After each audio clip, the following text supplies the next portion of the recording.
organizations like Adidas to raise awareness about the mental health challenges student athletes face and to promote education and support resources for athletic communities. Through workshops, panels, and its campus captains program, the Hidden Opponent equips athletes, coaches, and administrators with tools to better understand and support mental wellness. At Westchester University, this mission deeply resonates. In a sport like gymnastics, where anxiety, fear blocks perfectionism, burnout, and identity struggles are common, mental strength is just as critical as physical preparation, with 35% of elite gymnasts reporting mental health struggles and 16% facing disordered eating. Creating safe spaces for honest conversation is essential. The Hidden Opponent reminds our athletes they are people first and athletes second, helping shift the culture so they feel empowered to seek help, speak openly, and perform with confidence both in and out of the gym. And now let's meet today's student athletes.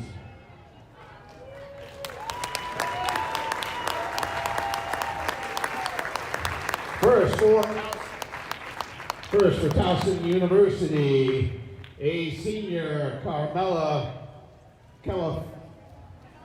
Calafati. A senior, Adriana Hoffman. A freshman, Jocelyn Lannon. A freshman, Cameron Edwards. A freshman, Caitlin Chansey. A sophomore, Faye Rodeo. A senior, Bella Minerafini. A junior, Brissa Portillo. A sophomore, Piper Slocum. A sophomore, Emma Dupree.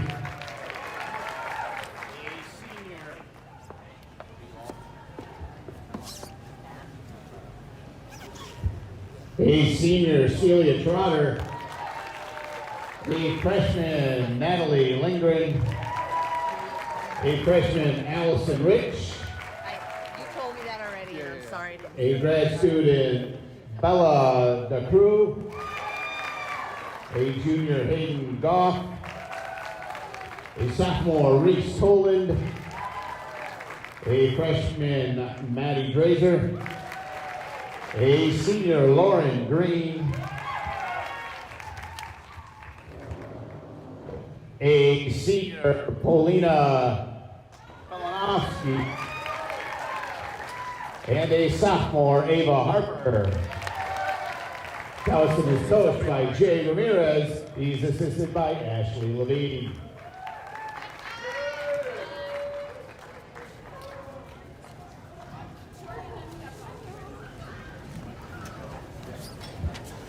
For Ursinus College, a senior, Valentina Hurtado. A senior, Kylie Rogerio. A sophomore, Michaela Duffy. A freshman, Belle Bentman. A freshman, Lily Stewart. A senior, Sydney Schreiber. A junior, Erin Rowe. A junior, Lucy Warborton. A junior, Lily Sanders. A freshman, Gigi Boyden. A freshman, Josie Burton. A freshman, Geneva Watson. A junior, Ari Ellis. A sophomore, Caroline Connolly. A junior, Lauren Coleman. A senior, Adrian Roth. A freshman, Elizabeth Hoppy. And a senior, Bree Duffy. Ursinus is coached by Kim Parsons Valenti. She's assisted by Natalie Stahl.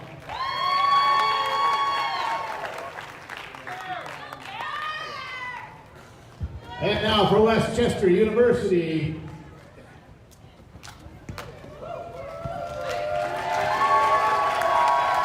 A sophomore, Riley Harada. A junior, Hannah Shelton. A junior, Liana Schultz. A senior, Anna Lacey. A sophomore, Hannah Elkins. A sophomore, Emma Grace Kelly. A sophomore, Tatum McGuinn. A junior, Corinne Brewer. A freshman, Ava Griffith. A freshman, Gianna Smith. A freshman, Grace McNamara. A senior, Sarah Eskew. A senior, Melina Ringus. A freshman, Caitlin Tatum. A junior, Catherine Leiden. A freshman, Allie Sobchak. A freshman, Bailey Green. A freshman, Jasmine McCoskey. A senior, McCarthy King. A freshman, Sophie Salvatore. A freshman, Maddie McCullough. A sophomore, Catherine Keener. A junior, Lydia Stoner. A senior, Cara Vargo. And a freshman, Ziane Williams. Westchester is coached by Barb Cordova. She's assisted by Stephanie Stevens.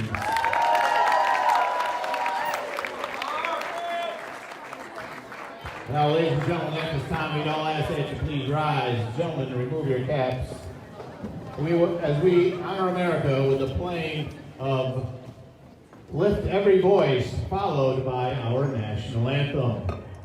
Every voice and sing till earth and heaven ring, ring with the harmonies of liberty. Let our rejoicing rise high as the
All right. Good evening, all, and welcome to the Sturzebecker Health Sciences Center for the WCU Gymnastics Hidden Opponent Meet.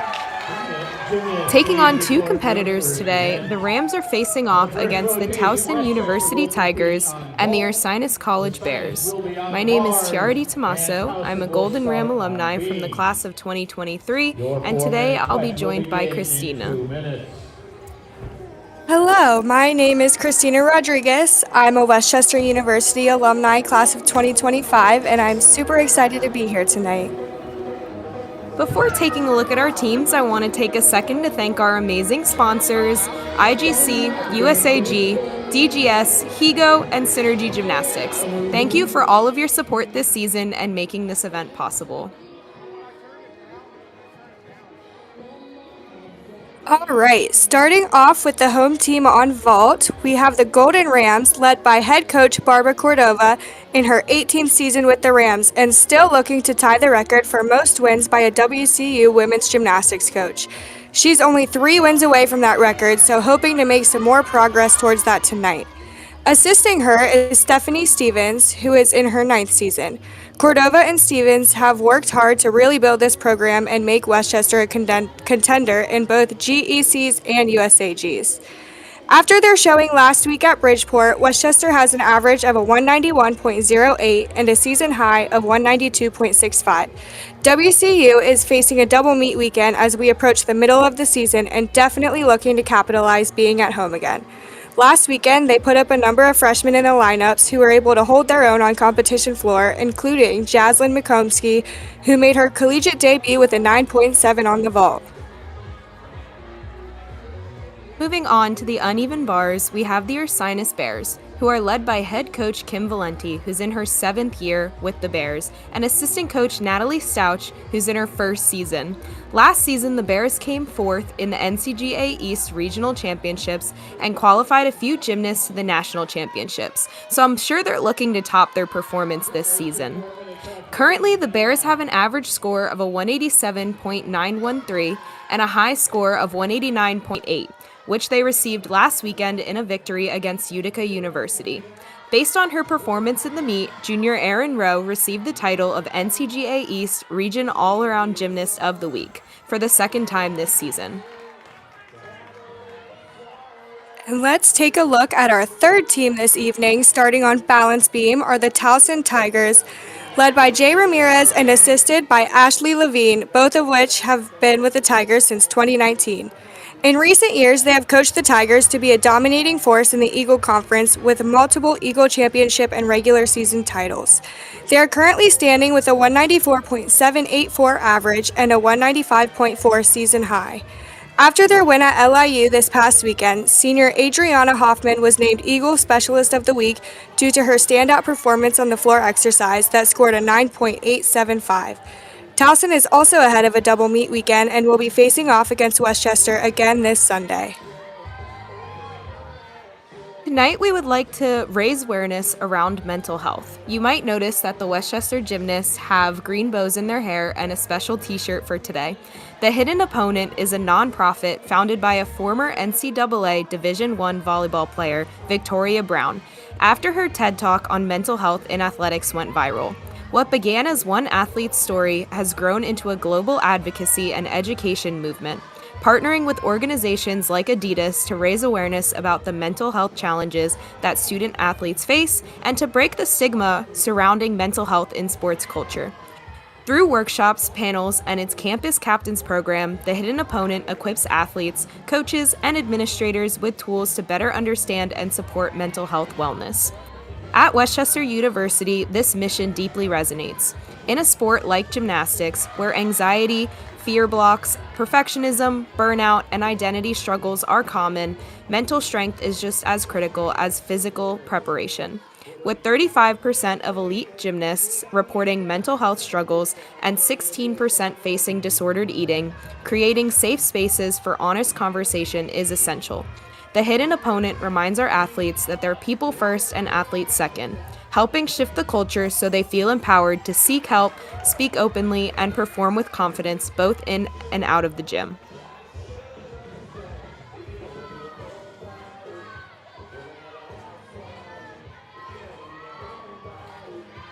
All right, Christina. Seems like we have a few minutes here before the gymnasts are going to be ready to compete. What are you looking forward to seeing today? I think I'm really looking forward to watching Westchester on beam. I think they have a lot of really unique skills and series that make it extra fun to watch.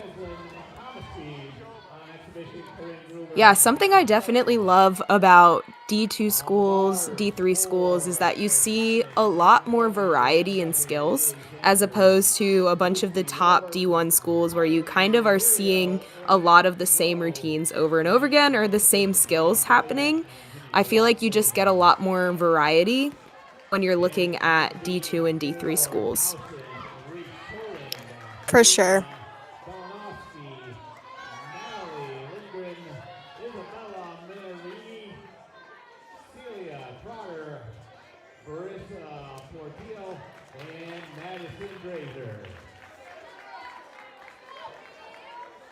So recently, Westchester has been utilizing a lot of their freshmen. Now, Christina, you graduated from Westchester last year. You graduated with a big graduating class. So, in order to replace all of you, they recruited a large class of 10 incoming first year students. So far, they've been helping out a lot in lineups, and I think we're definitely going to see a bunch of them there today. Yeah, Westchester has tried really hard in the past few years to up their difficulty on vaults, so I think it's been really great to see a lot more twisting vaults in their lineup this year and a lot of those freshmen seeing the lineup.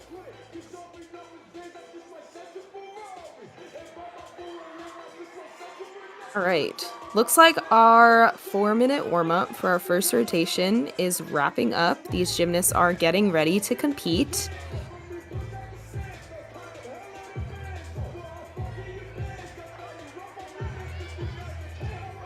First up on vault for Westchester is going to be Caitlin Tatum. First up on the uneven bars for Ursinus is going to be Lauren Coleman. And first up on balance beam for Towson will be Reese Toland.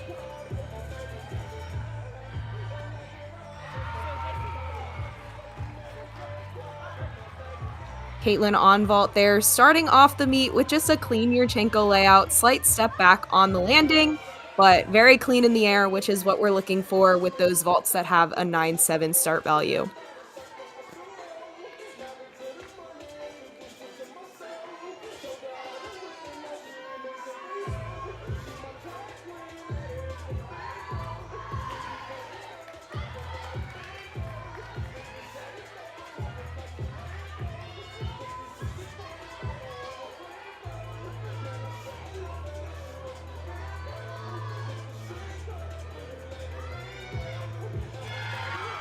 Reese on beam looking so solid for Towson, really starting off strong. Christina, what do you think is the hardest thing about starting on balance beam in a competition?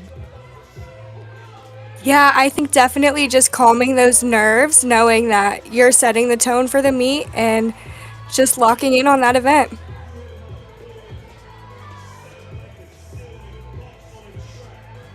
Now, unfortunately, on beam there, Reese just had a fall on a punch front, which means that she's definitely going to look to try to finish up this routine as cleanly as possible.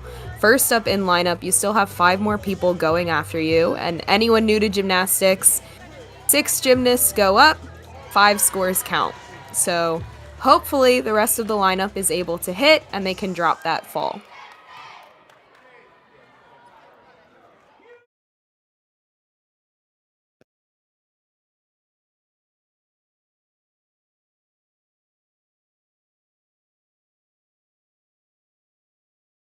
Next up on vault here for Westchester is going to be senior Kara Vargo.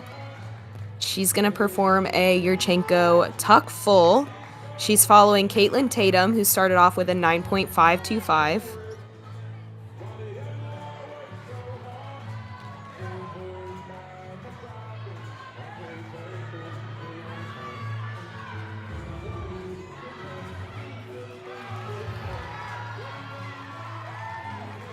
Super clean vault from Kara Vargo, minimal steps on the landing, so that was really good for them.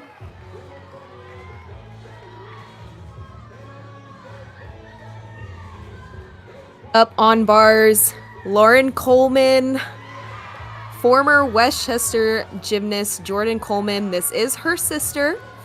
Jordan Coleman graduated with Christina. So used to kind of have that sibling rivalry. Now just support for Lauren.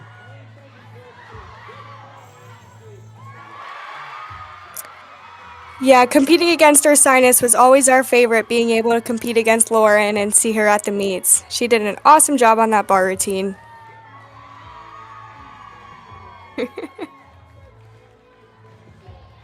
Not sure exactly what that was.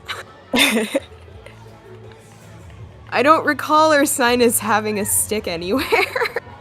Me either, but I'm loving seeing all the celebrations, bringing the energy out there.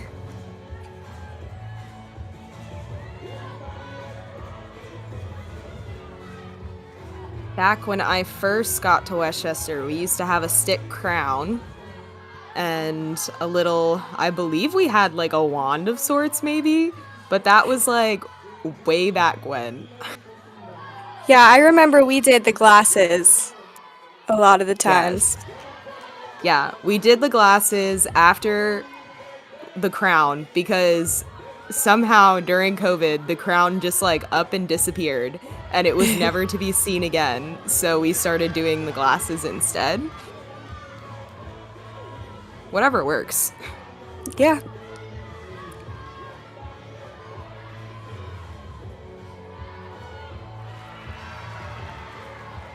That vault by Ava got some huge air, nice open shoulders on the table, and a really great landing.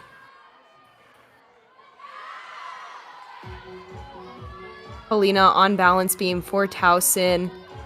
So far with a hit routine, coming back after that fall from Reese, but even with a fall, Reese scored a 9.325, which is extremely impressive.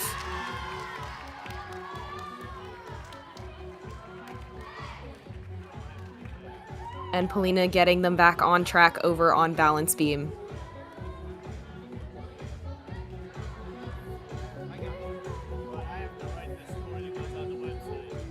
Talking about celebrations, looks like Towson has a cowboy hat.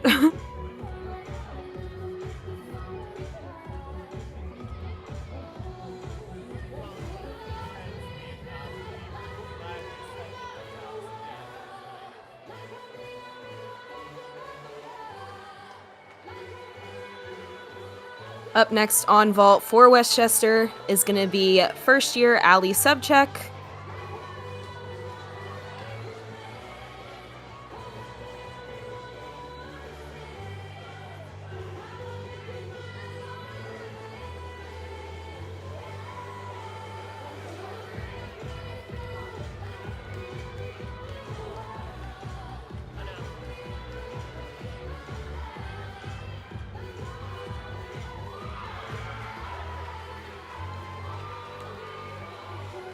A little travel off to the side. Yeah, but another really clean, tuck full vault for Westchester. It's so great to see them getting some upgrades on vault. It's definitely been a weak point in the past.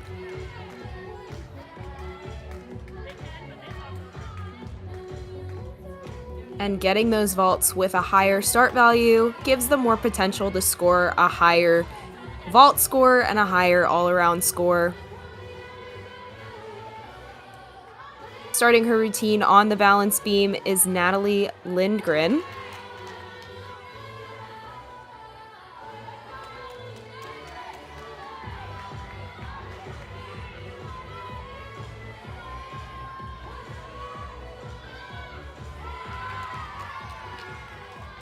Very difficult triple series.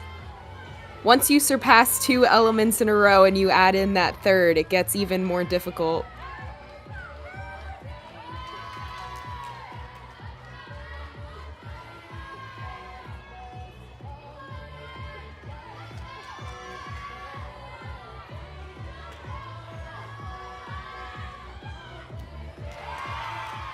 Love to see a difficult dismount like that. A double full, most gymnasts stop at the 1.5, so it's really cool to see such a difficult dismount, especially at the end of the routine like that, and it's done so well too.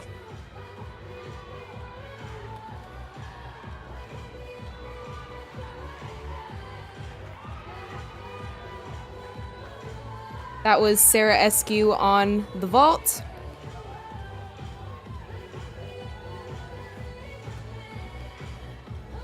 And that vault starts from a 9.95, I believe, so even a higher start value, and she does it really well. After a long break on the uneven bars, we are back with Brianna Duffy.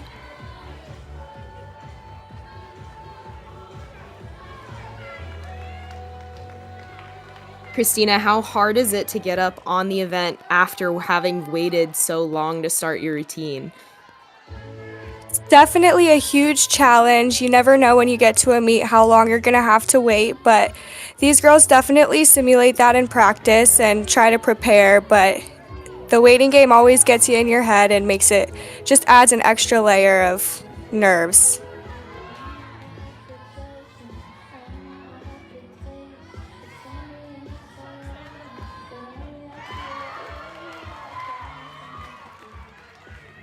Recovery there, blind full Jaeger into a shoot over, very difficult combination. Super impressive for her to hit that routine after missing that first cast. Just shows so much mental toughness and grit.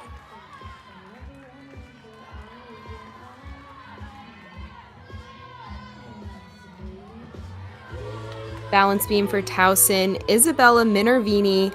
I love how Towson incorporates the TU into all of their beam routines and all of their balance beam routines. That was a very unique series. Something difficult about that series is you have to step out of your back handspring with your opposite leg in front so that you can swing your dominant leg through for the next skill. And though that might not seem like the most difficult thing in the world, I assure you it is very uncomfortable and does not come naturally to these gymnasts.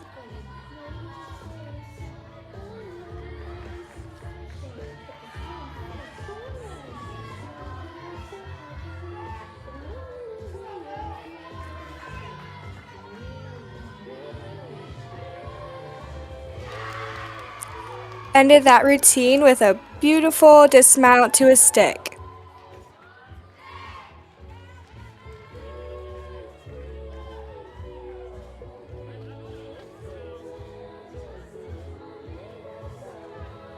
Now, Westchester did their season opener at Towson, so this is not the first time that these teams are competing against each other this season, and also not the last. They will be competing against each other again on Sunday at UPenn, so seeing each other a lot this season.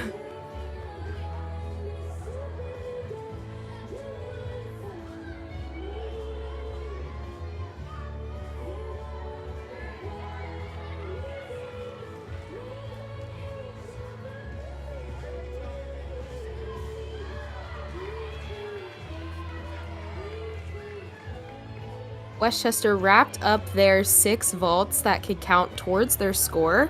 They're going to finish up with 2 exhibition vaults, one from Corinne Gruber and one from Hannah Shelton. And starting her routine on bars now is Lily Sanders.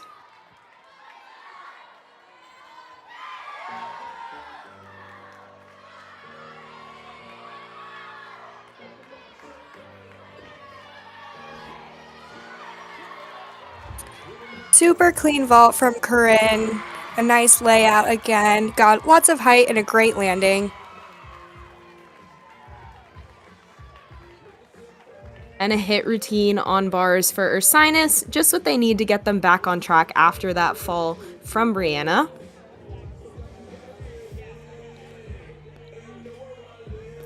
And Towson really settling back into their groove on beam after the first gymnast. We're seeing a steady increase in scores so far. Polina with a 9.675, Natalie following her with a 9.725, and then Isabella with a 9.8. So definitely trending upwards.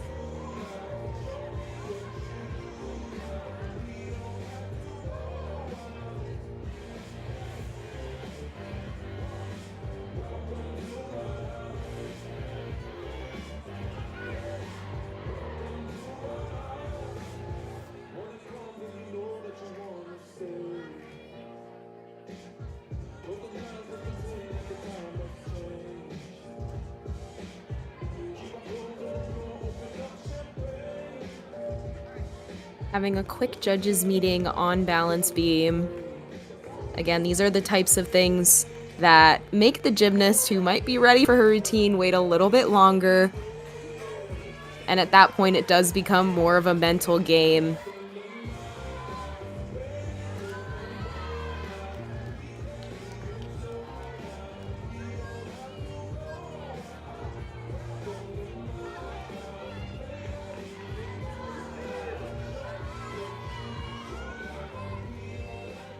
Celia Trotter getting ready for balance beam. I love that she took a deep breath before walking up to get up on the beam.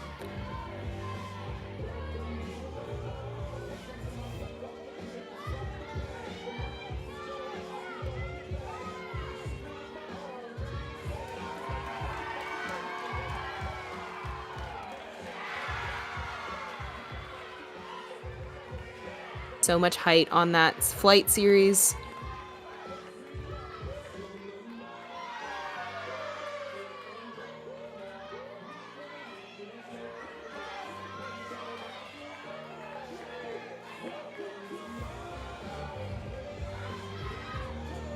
She has beautiful lines, great overextension in her splits, so she's a really fun gymnast to watch.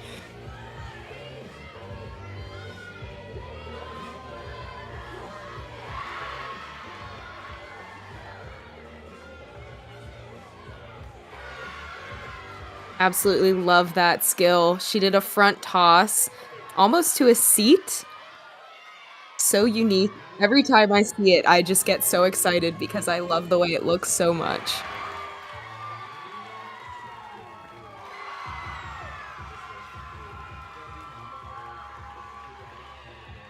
And a great stick. Very excited about that. I love all the celebrations we've been seeing this year from the gymnasts. I know, it's like trending online, like stick selly. I keep seeing it all over like TikTok and Planet of Gymnastics on Instagram. Yeah. It's like people are practicing their stick celebration in the gym just to then do it in a meet.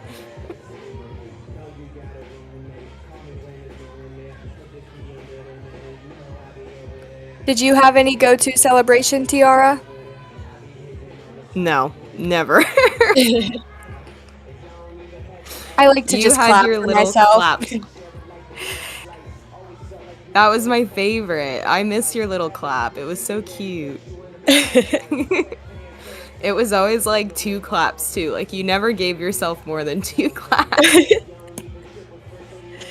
It's my natural reaction.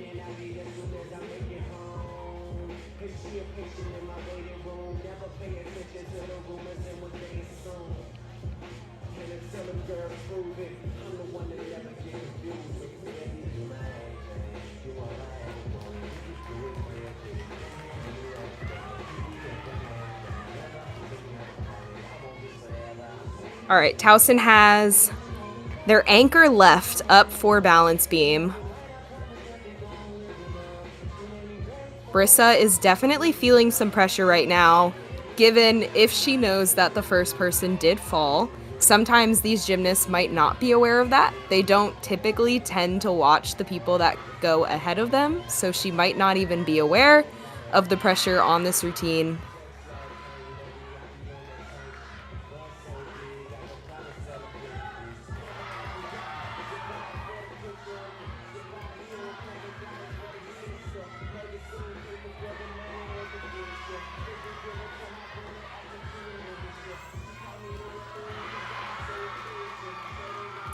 Another hit on bars. Great job keeping them on track after a couple falls.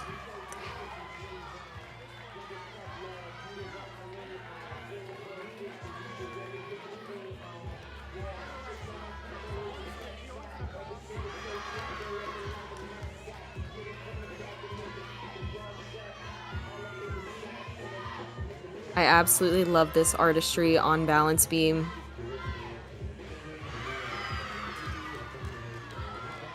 Such a difficult jump Although you might not think of a leap or a jump as a blind landing, the second you take those eyes off the beam and look up at the ceiling, where there are always blinding lights, it is a blind landing.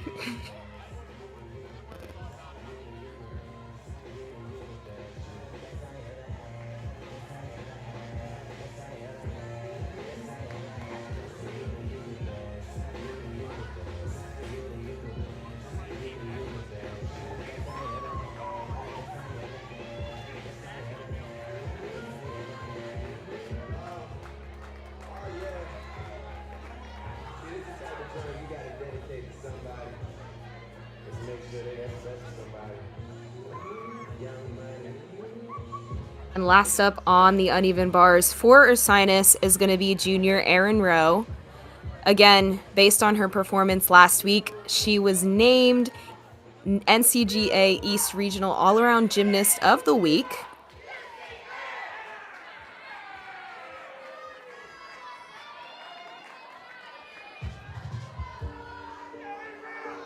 Ursinus always has a great crowd at these local meets for them. Their parents are always super hype, which is fun for them. Yes, Westchester and Ursinus are super close to each other. A very quick drive from one college to the other. So whenever they compete against each other, there's always a large crowd for the other team.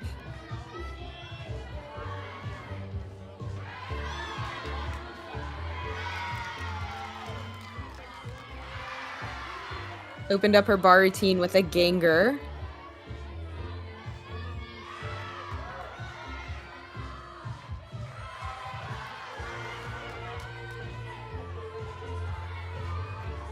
Really cranking those giants. And finished off with a beautiful double layout. On beam, I believe this is an exhibition routine. Beautiful piked front toss, nice and solid.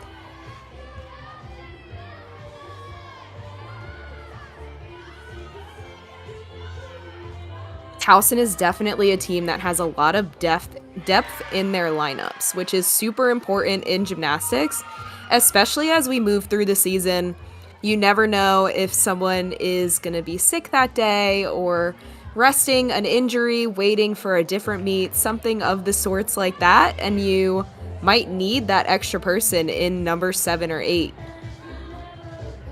Yeah, it's really nice to have that depth, especially for both Westchester and Towson coming up on a double meet weekend. A lot of times it's extra hard on the body and you have to rest some of your lineup.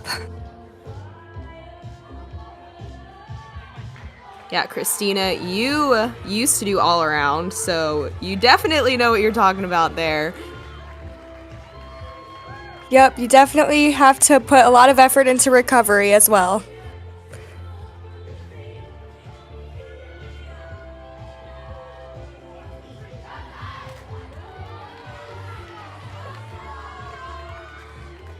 And last up on bars for this rotation is an exhibition routine from Geneva Watson.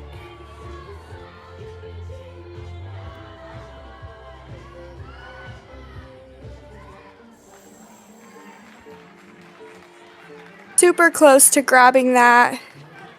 Just slipped off right at the end. Yeah, getting those dowels around the bar is super important on release moves, but especially on a move like a Maloney. You need some extra height because if your body is too low when you're trying to catch the bar, gravity is not working in your favor.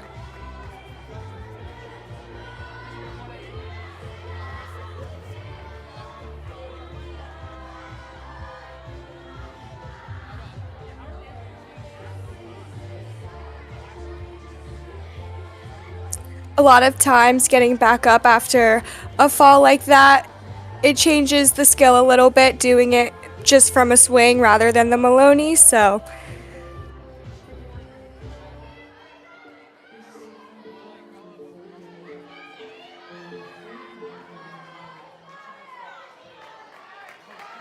you can hear her teammates cheering her on. So much support no matter what's happening.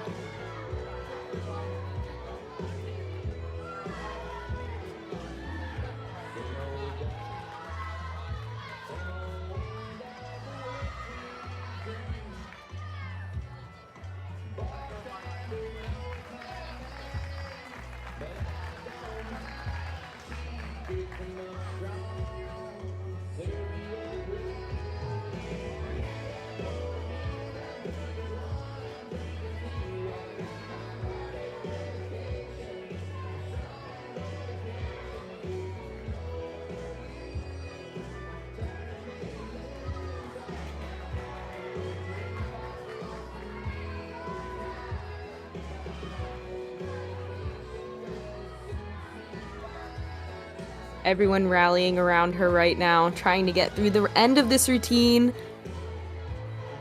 I'm super impressed by the fight that she's giving right now.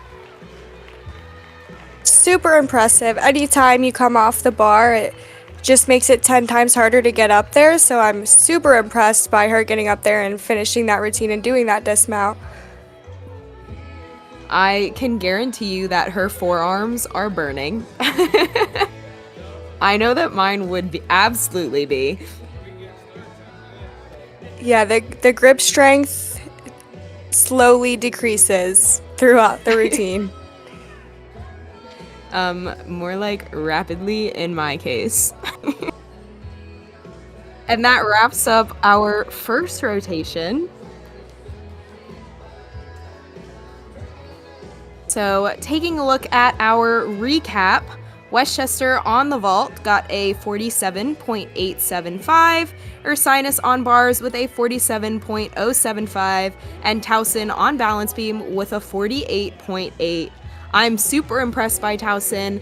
First of all, starting on balance beam, super difficult in itself. It's a very mental event.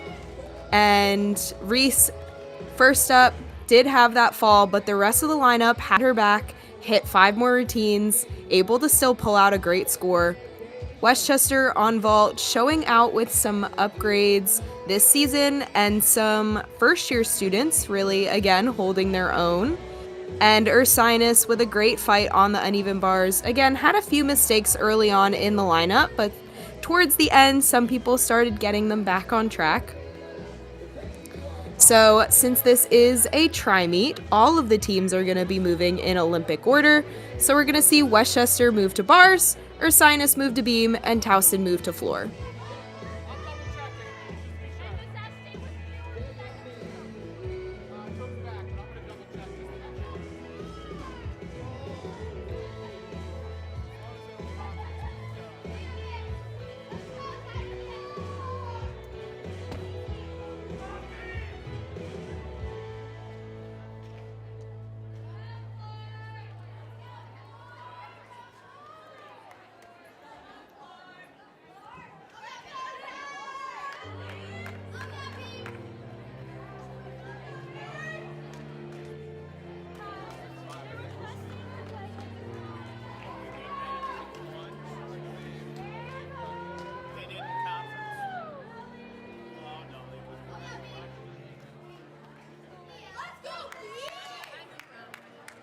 Oh, I like that the floor box is so large.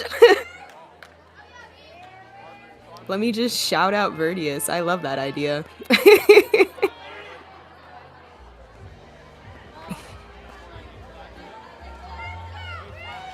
Take a second to thank some of our sponsors. IGC, very appreciative for you. The gymnasts at Westchester did have their team retreat there this year. So they were able to spend a weekend at IGC, utilize their equipment and their soft landings, which is super helpful for them in preseason because Westchester does not have in-ground pits. So trying to get upgrades in hard landings is very difficult, but being able to go to IGC and utilizing those soft landings is super helpful for them.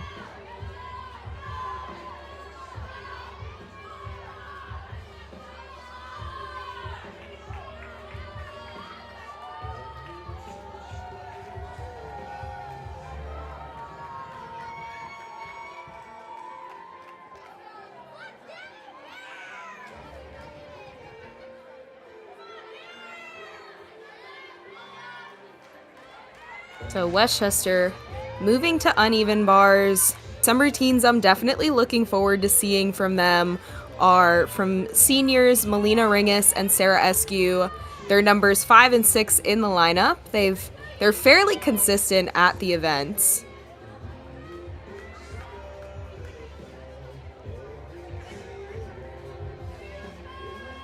I'm definitely looking forward to seeing Leanna Schultz. She is coming off of a few injuries, so I've been super proud to see her back out there this year and getting her chance in the lineup.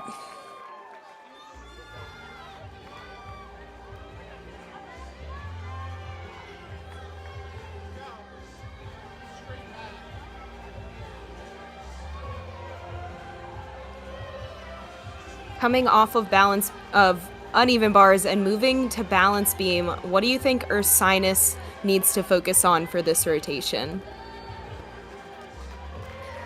I think Ursinus definitely just wants to hit at least 5 for 6 on this rotation, put up some good scores, and hopefully have them in a good place going into floor. Erin Rowe on balance beam for Ursinus, again going to be in the anchor spot, definitely proving why she earned that title of all-arounder in the NCAA East last week. I'm also super excited to see Towson on floor. I was able to see Towson earlier this season at their first meet in person because they came to Clemson, and I am currently in Clemson area for school, so it was very nice to see them in person. And I love how all of their routines end with a tiger roar and a little tiger hand. Tiger claw, I should say, not tiger hand. Towson has a lot of really big skills in their lineup. I believe one of them does a full in, maybe? Yes, Adriana Hoffman. Yes, I'm super excited to see that. Lots of big difficulty. Yeah, floor is definitely one of their stronger events.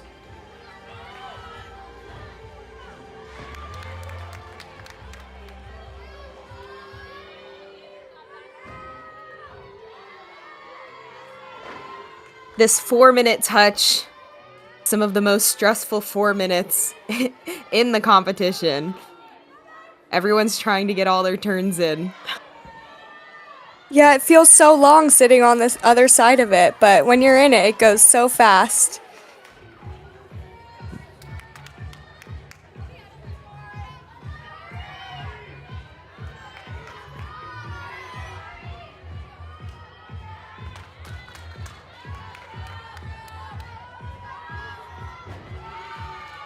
There was that full in being warmed up by Adriana.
So we are about halfway through season now.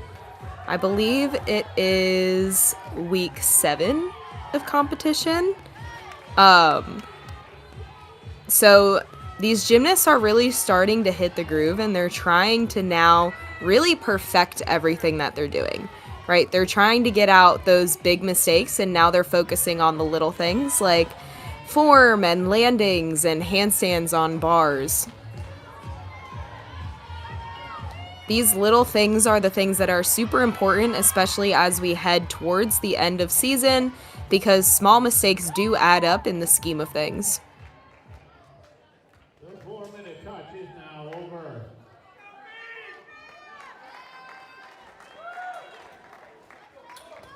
All right, 4-minute touch has finished.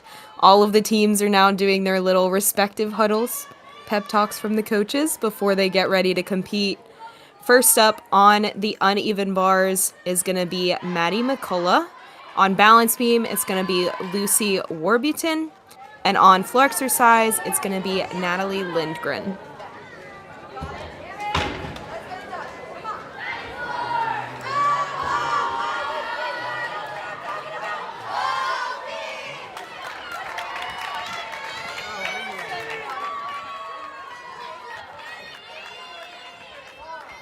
Looking for a strong start for all of these rotations.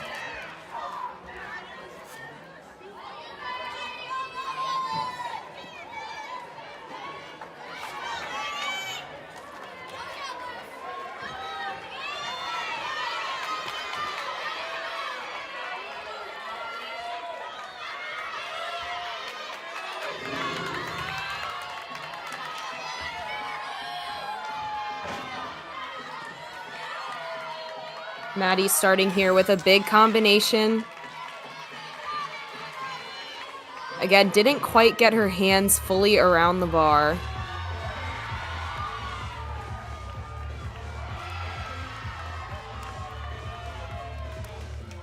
Saw a lot of big skills right there. On balance beam, a series side aerial back handspring. Super difficult combination.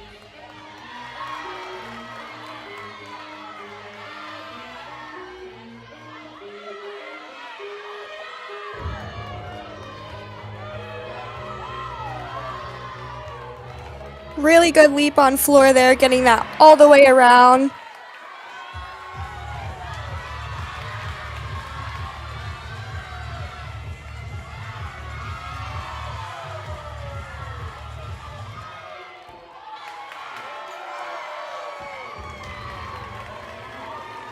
Maddie finished up her bar routine with a blindfold double tuck.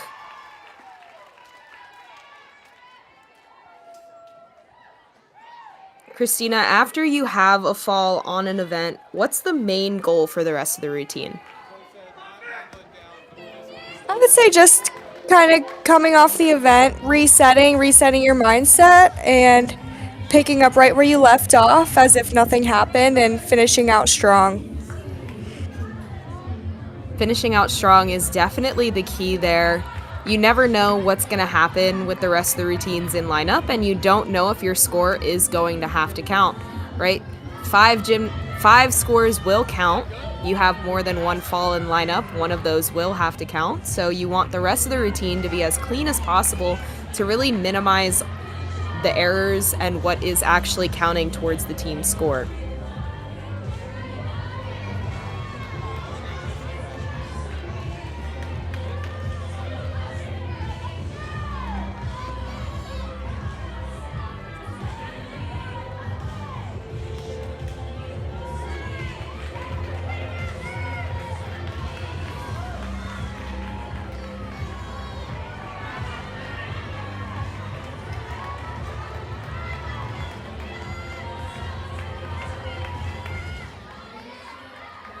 Next we have senior Cara Vargo on bars.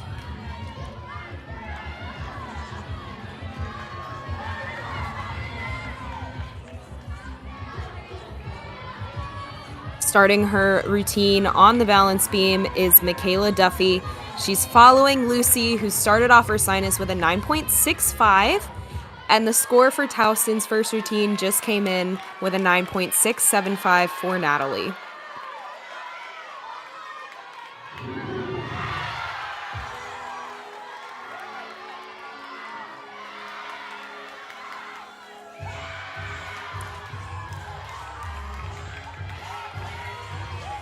We just saw a big combination for Cara on bars.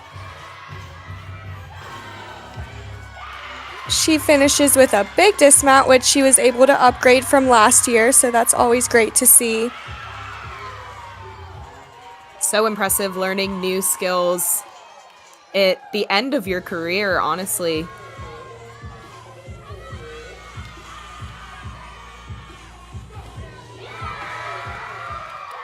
Balance beam with another hit routine and a stuck landing. She wobbled a little bit there on the landing, but held on to that stick.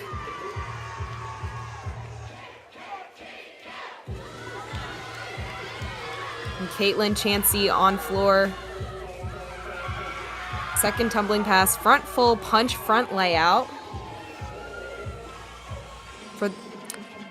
On passes like that with 2 flips in them, you'll always want to look for seeing if the second flip goes higher than the first flip. I think she did that really well.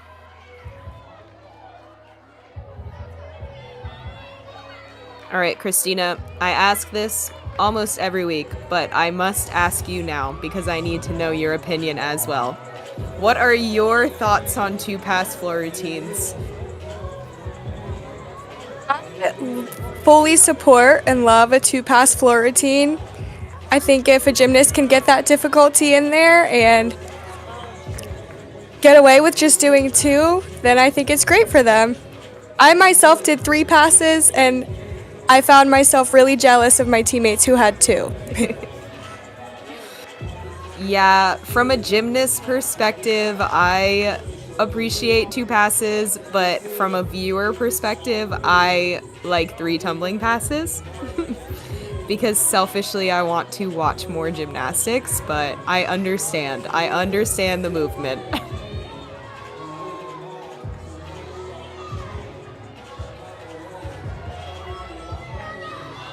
Leanna Schultz about to start her bar routine. Again, coming back after 2 seasons, had 2 separate ACL injuries, and now she's here in her junior season competing on the uneven bars.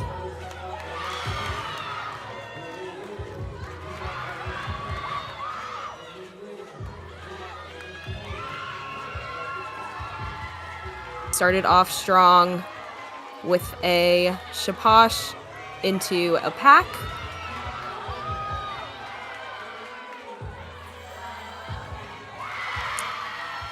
Great routine from Leanna. She had an extra cast in there, which just makes the routine extra difficult, and she still nailed it, still hit that dismount, which is so impressive, and I'm just so proud of her and happy to see her out there. If I'm not mistaken, I think that was her first hit routine in lineup. She did hit the routine earlier this season in the exhibition spot, but in lineup now when it really counted, that was so great to see from her. I know she's going to be super excited about it.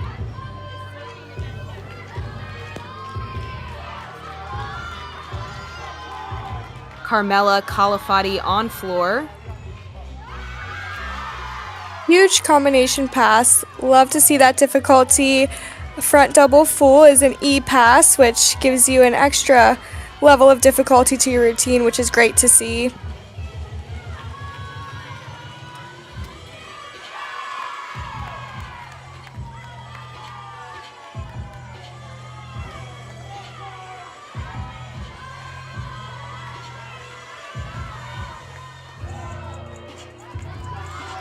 You can see the rest of the team on floor dancing along with Carmela. And she is definitely a front tumbler.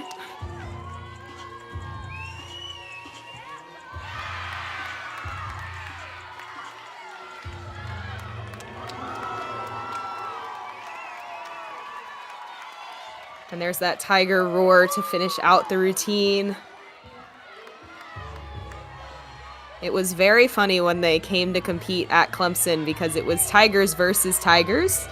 And then Towson had that tiger roar at the end of every routine, and you could tell all of the Clemson fans were just a little suspicious about it. Huge connection on bars with a Ginger shoot over.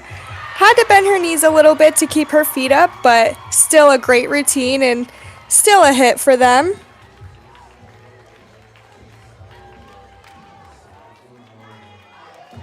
Leanna's score came in at a 9.5.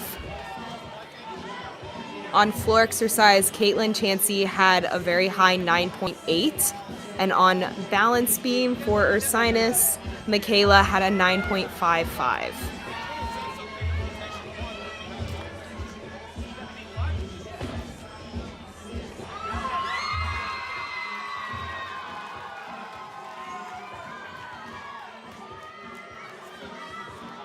Someone somewhere is excited about something because they just screamed.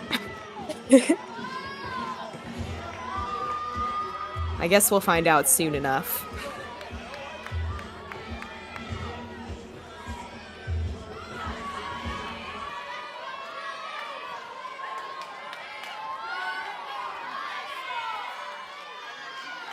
Carmela with a 9.875. I assume that's what they were cheering about. And following that score is going to be Isabella DeCrew.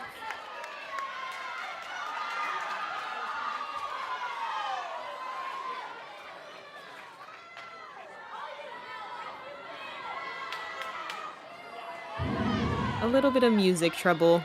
It happens sometimes.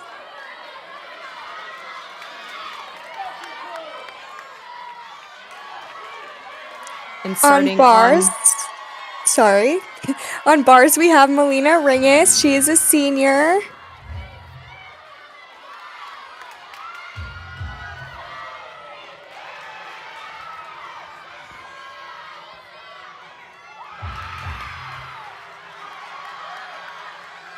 That was one of the nicer shootovers I've seen Melina do. Went straight to handstand.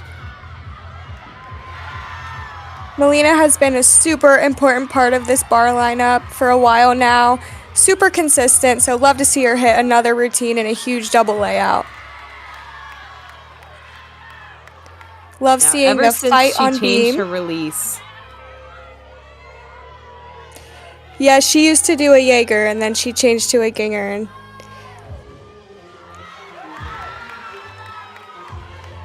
everything clicked after that. yep.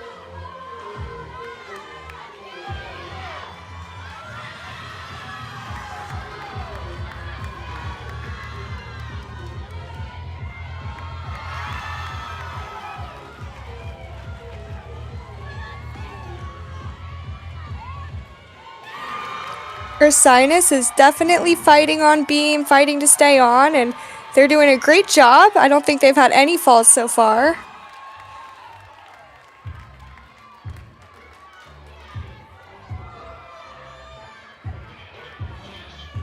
Yeah, they came off of that bar rotation, definitely hungry for the rest of the meet, wanting to make the most of it, and they're doing so on balance beam right now.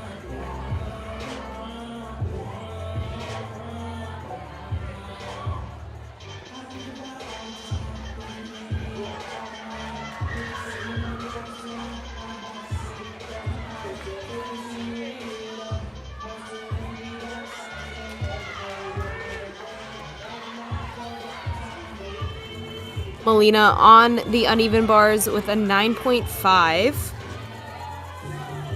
Senior Sarah Eskew now following after her score.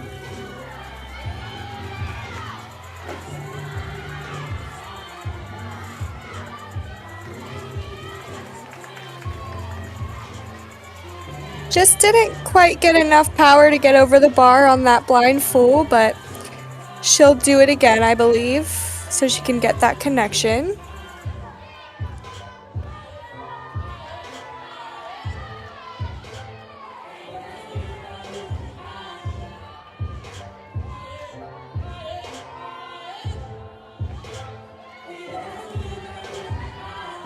I'm not sure I've seen her do just a ganger, not connected to anything.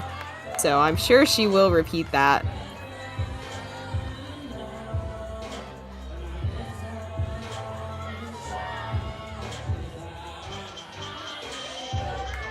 Looks like she's gonna board mount again as well. Kind of to surpass the issue of only being allowed one squat on.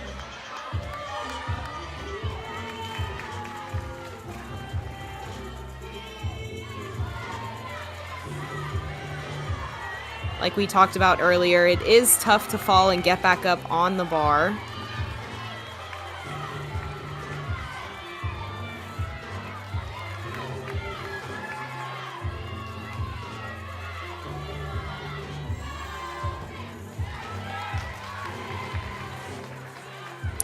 Great finish to that routine. Sarah only does one giant into that double lay, which super impressive.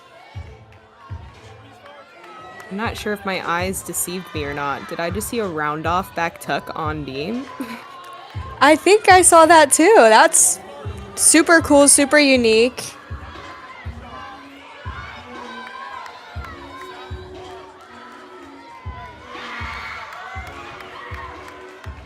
This is Ariana Ellis.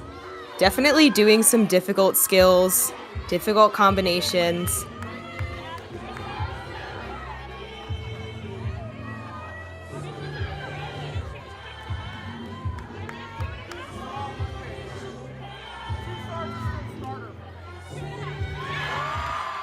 Super nice double full.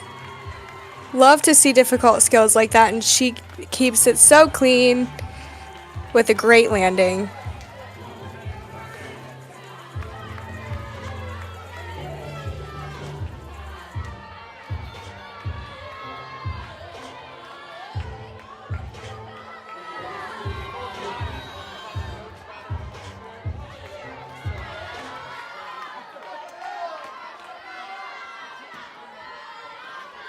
Another long wait on floor, but this is going to be Isabella Minervini.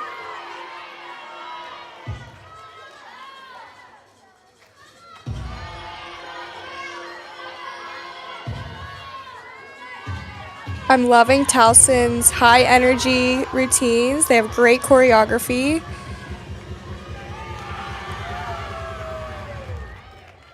Very beautiful first pass. Front layout into a Rudy, which is a front 1.5 twist.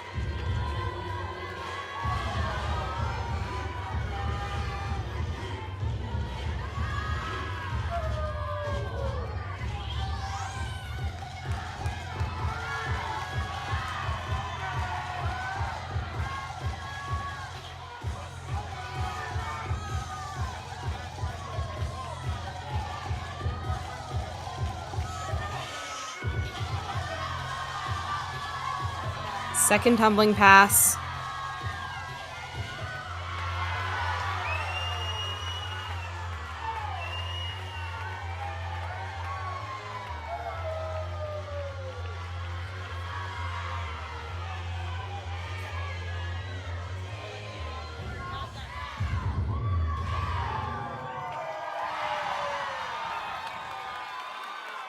Another great routine for Towson.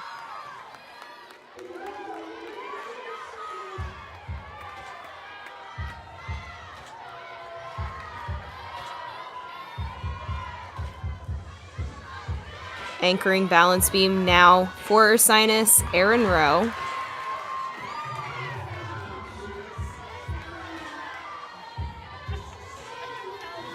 I love the way she's just attacking her skills. She's a very aggressive beam worker, which is super cool to see. And a beautiful triple series.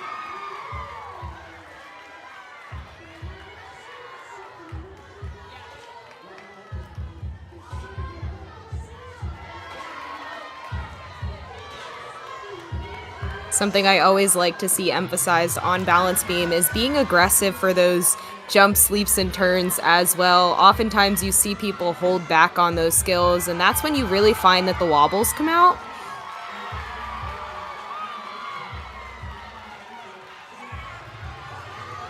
Exhibitioning on bars, we have Hannah Shelton.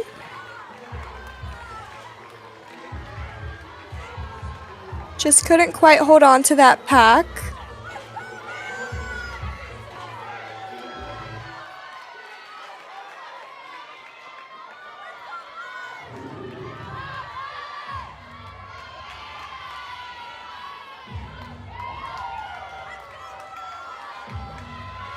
Adriana Hoffman on floor. Again, opens up with a very difficult E-tumbling pass.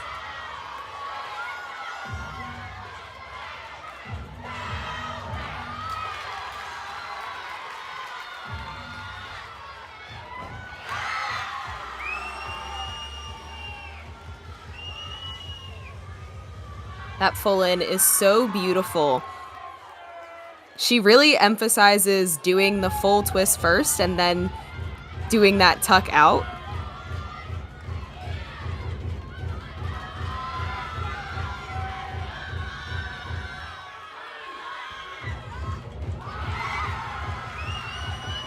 And ends with a really difficult pass, front through to double tuck. A lot of people do that as their first pass, so I can't even imagine doing it as the second pass.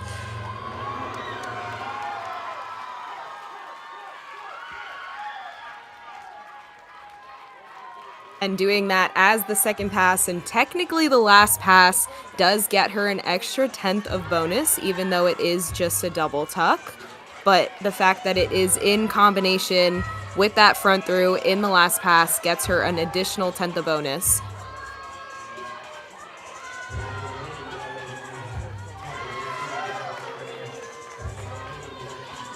Exhibitioning on balance beam for Ursinus, Josie Burton.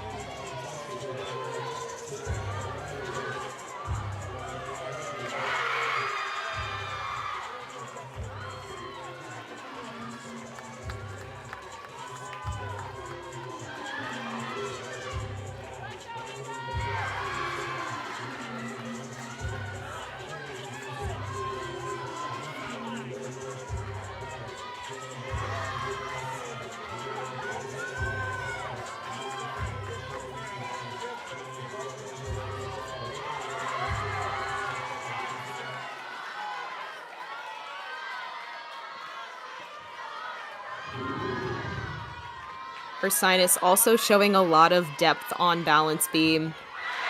They put up 7 routines. They hit 7 routines. They're going to be super happy about that. That's super awesome for them coming off of that bar rotation and kind of building off of that for floor.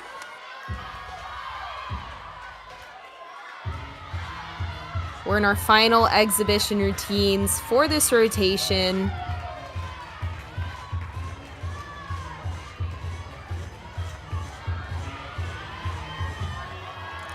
I believe that's Ava on bars, showing great air awareness and falling safely out of a skill like that.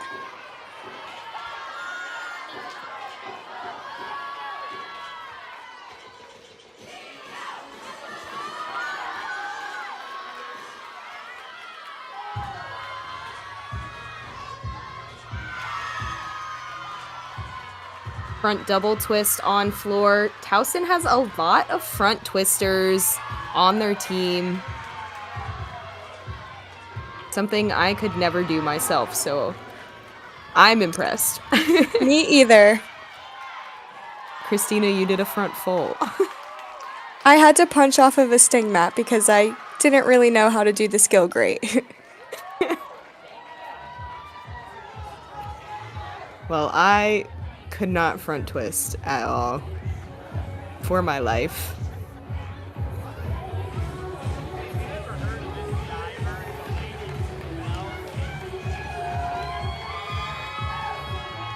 And that wraps up our second rotation.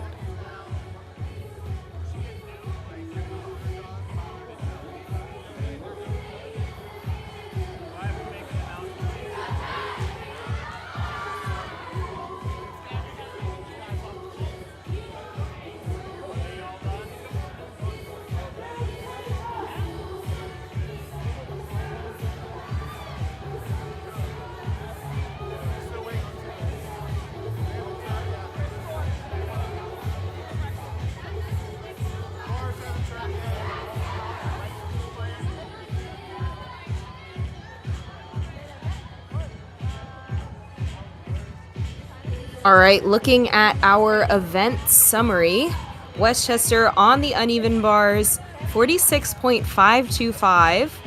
Ursinus on balance beam, 48.2. And Towson on the floor exercise with a 49.175. Towson had a fantastic rotation. Their lowest score was a 9.675, and that being the score that got dropped is very insane. Ursinus, again, put up 7 routines, hit all 7 routines. Super great showing from them. Westchester didn't quite have the bar rotation they were looking for, but continued to get back up, continued to show fight and show grit. And now they will be moving on to the balance beam. Ursinus will be heading to floor, and Towson will be heading to vault.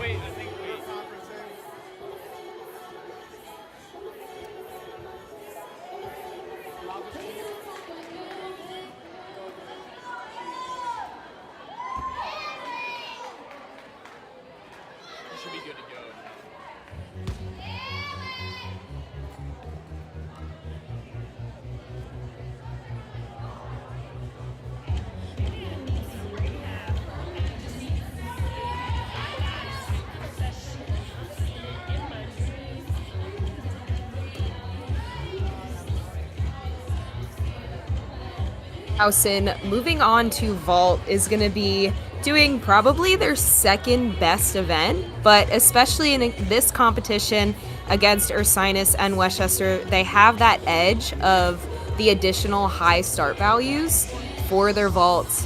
I believe that the majority of their vaults will start from a 9.95, so definitely a large edge ahead of these other two teams.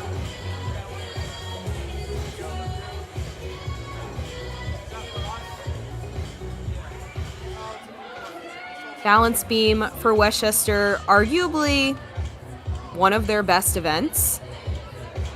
They're very capable of putting up a big score. They just need to get up there, be confident, attack the routines, and as long as they hit, they can put up a good score.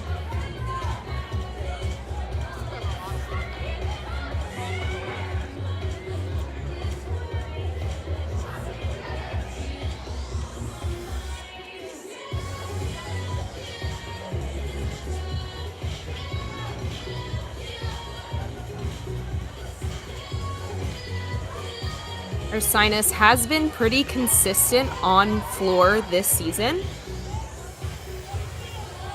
Probably hoping to break above their season high score, which right now is a 48.125.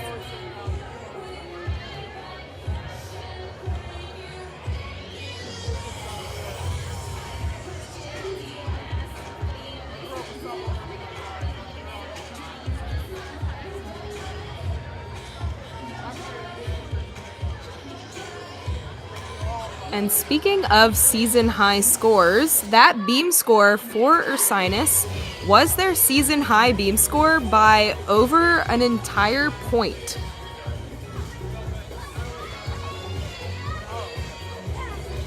So a huge improvement from what they've been doing on balance beams so far this season.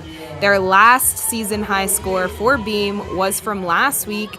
It was a 47.15, so you can definitely say that everything clicked today for them on beam with all of those hit routines.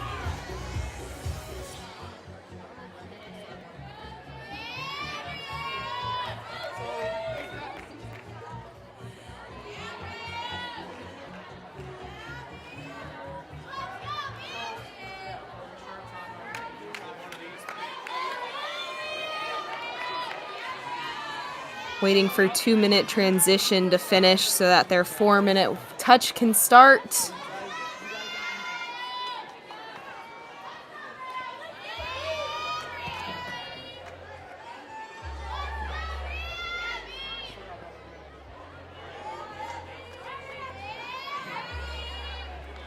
Ladies and gentlemen, as a reminder, there is no flash photography allowed in the gym during competition.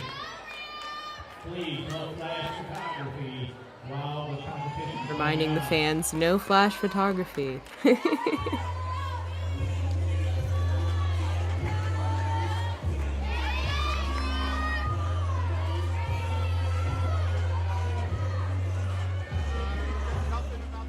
I'd like to give another shout out to all of our sponsors today. IGC, USAG, DGS, Higo, and Synergy Gymnastics. This event would not be possible without you, and we are so appreciative of you and helping us put this event on.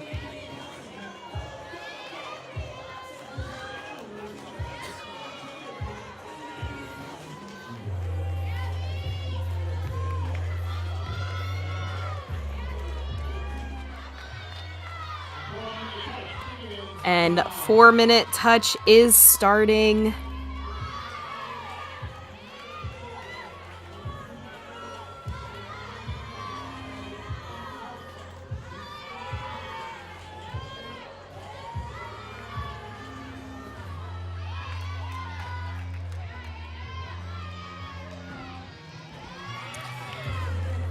Who has your favorite leotard today, Tiara?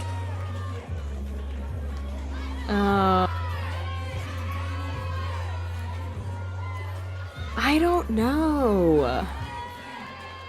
I like the Westchester Leos. Sorry to be partial, but I did always like those Leos. I thought they were super pretty. I think that the cutouts on the back of the Towson Leos are super unique. Yeah, I And also then- really love the bear on the Ursinus. Yes, the Ursinus Leo is just like so sleek, classy, and simple, and you just like can't go wrong with an all black Leo, in my opinion. One thing that's kind of cool about Westchester is their seniors often get a say or even get a chance to design some of their leotards, so super cool to see them out on the floor in those. I know, I'm trying to think back to when did we get this Leo? It It was was my junior year? it was considered the new leotard when I was a freshman, which was your junior year. Yeah. So it's relatively new. And I remember when we first got it, I loved it so much. It is really pretty. It topped gold band. I don't know. I love Gold Band. I think that will forever be my favorite. I wonder if other teams have nicknames for their Leos. I wish we could reach through the camera and ask them. I know. Towson, what is your nickname for this Leo? Shoot It's us an probably email. like- Someone respond. Send us an email. Shoot us a DM. Your preference. I would name it Tiger Claw. I feel like it looks like a tiger ripped right through the back. In a great way. I Probably love the it is. Leo. Yeah. And I would probably call Ursinus like that Leo. Red Bear.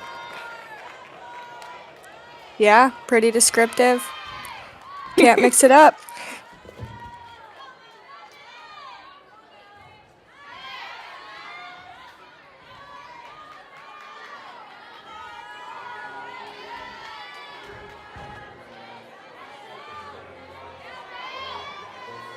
Not too much time left in this 4-minute touch. So once we start competing, first up on vault for Towson, we're going to see Reese Toland. First up on balance beam for Westchester is going to be Anna Lacey. And first up on floor for Ursinus is going to be Michaela Duffy. Senior Anna Lacey on balance beam, another competitor that returned this season from injuries the past couple seasons. So it's very exciting to see her back out on that floor.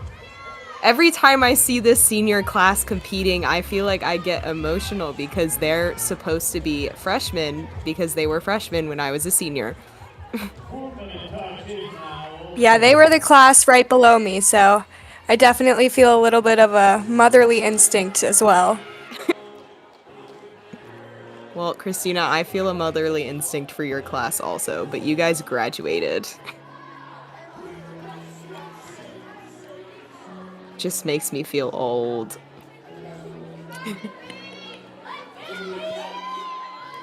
You'll feel old too one day when you're freshmen or seniors.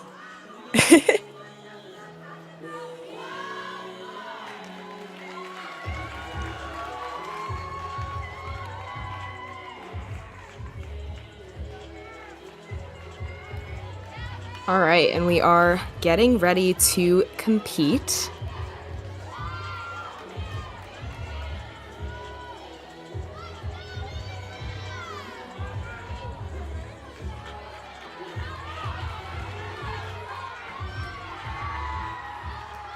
Huge vault for Towson and a great landing.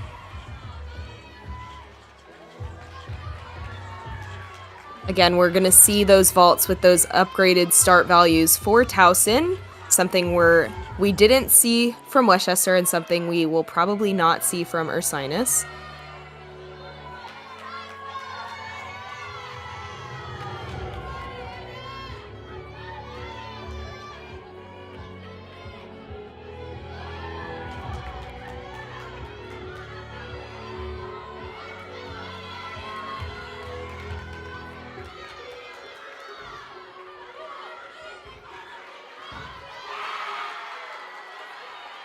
Ursinus opening up with a punch front through to a double back. Again, a very difficult combination pass.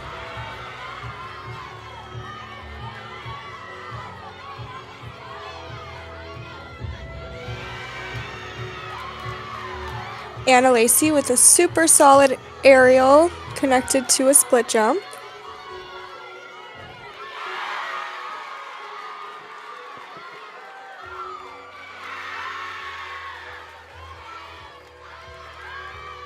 Second tumbling pass on floor was a double back pike, so a lot of difficulty from Michaela.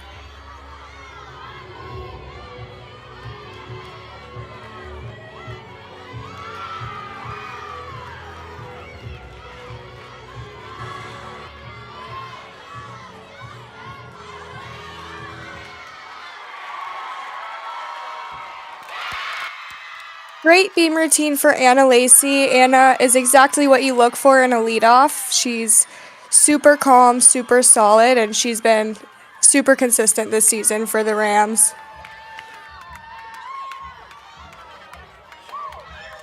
On vault for Towson, we just saw Jocelyn Lannon with a Yurchenko 1.5, so a vault that does start from a 10.0.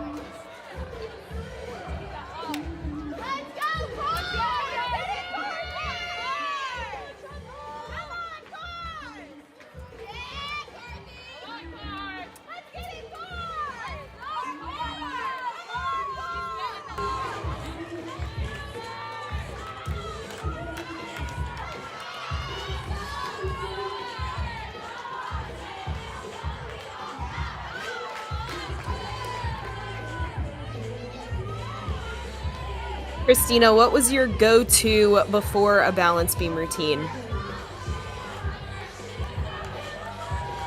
I always liked to watch my teammates on balance beam. A lot of people try not to watch, but I felt like it calmed me down a little bit. But just really running through my routine over and over and over again and using positive self-talk, blocking out that negative chatter, as our coach would always love to teach us. But it really does work, and that's kind of what I would focus on.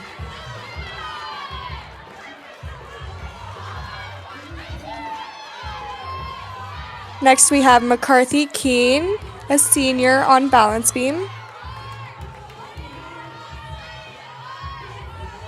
And Isabella Minervini on vault.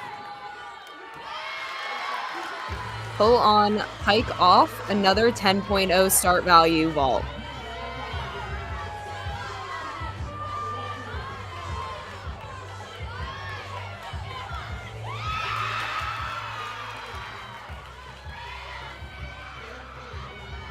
Solid triple series from McCarthy. Again, adding that third skill, it just adds an extra level of difficulty.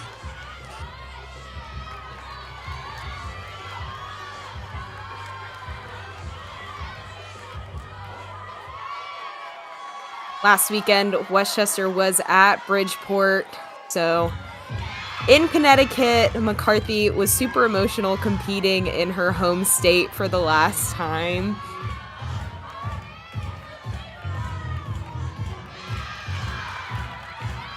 It's always so fun getting the opportunity to compete in your home state and have a big family crowd. Christina, I don't think we ever competed in Ohio. We didn't, but I always loved seeing everyone else's family at their home state meets.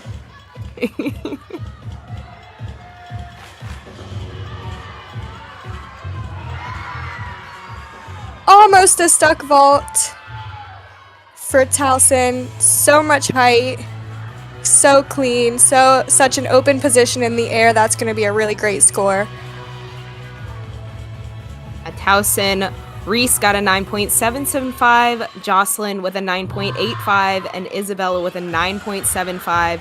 So Adriana's score definitely going to be in a similar range to those.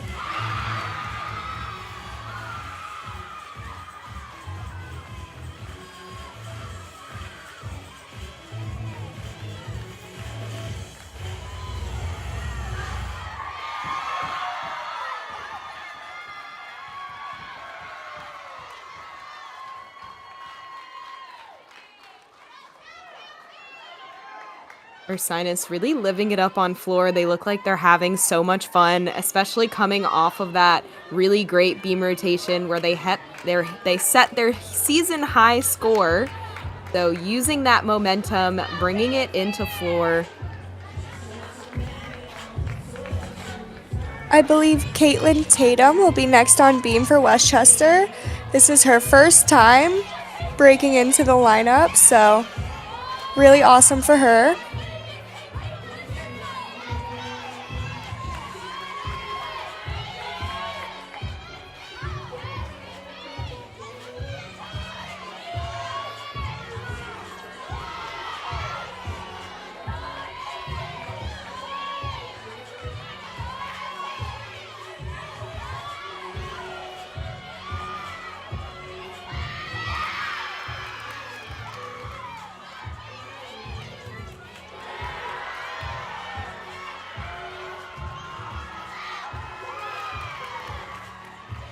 Isabella DeCrew on vault for Towson with a Yurchenko layout full to a stuck landing.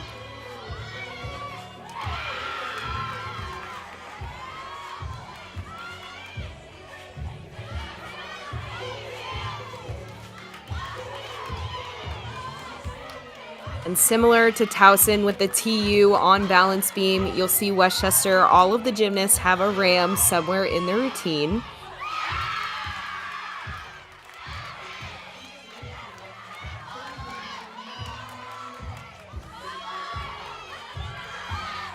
Gearing up for her dismount. Great save on that. Super strong legs, able to keep that on her feet. And a great routine for her overall for her debut in the beam lineup. It is super hard to get enough power out of just a back handspring to twist 1.5 times. I used to do it. I applaud her. I did not like it very much.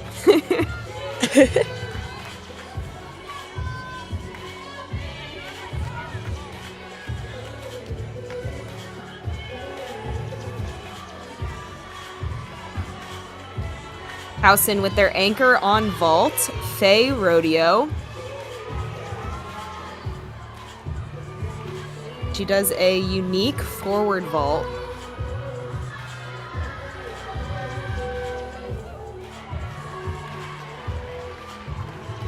Landed with her chest a little bit low, but a super powerful vault. Definitely going to put up a high score, again starting from a 10.0.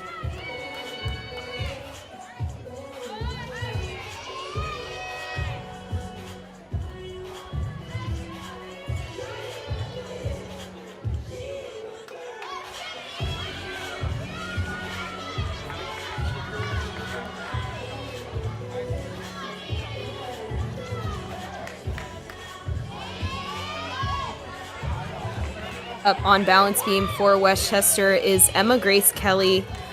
I absolutely love her artistry on this event. I think that she has such a great flow in her routine, and she's just so beautiful to watch. She really showcases her flexibility, which is just so beautiful.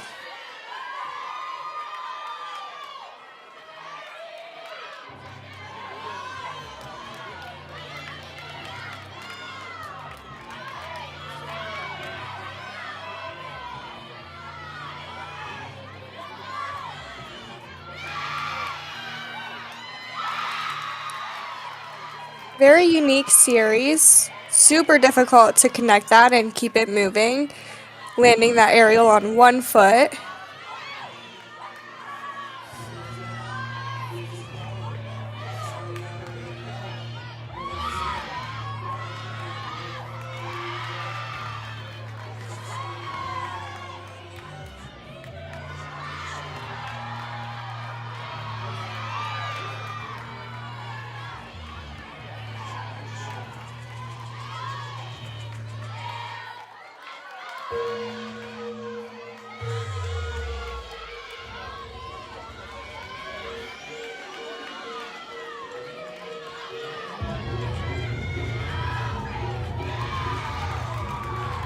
Beautiful routine for Emma Grace Kelly. She'll definitely be happy with that.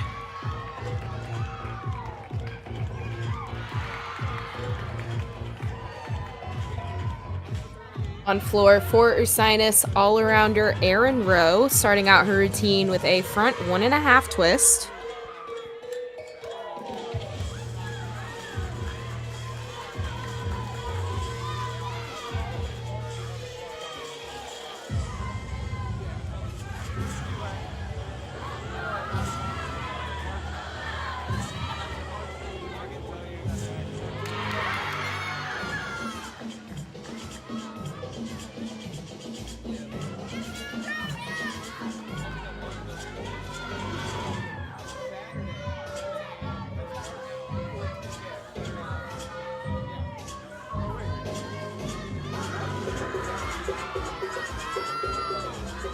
A 3-pass floor routine.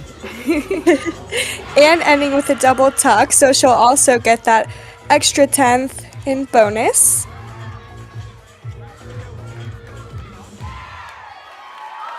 I love her choreography. She's such a great dancer, so that was super fun to watch.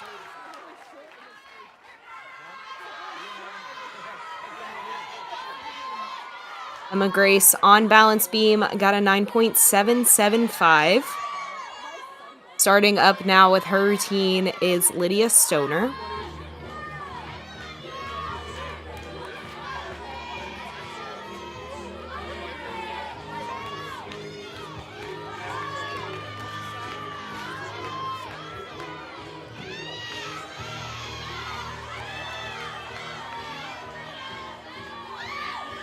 He was supposed to connect that skill to a back handspring, so looks like she's going to repeat it to try to get that flight series. She'll definitely get the connection on that. Moving forwards and then immediately backwards is always super difficult. You need your feet to stay planted, but you need your upper body and your arms to stay moving in order for it to connect.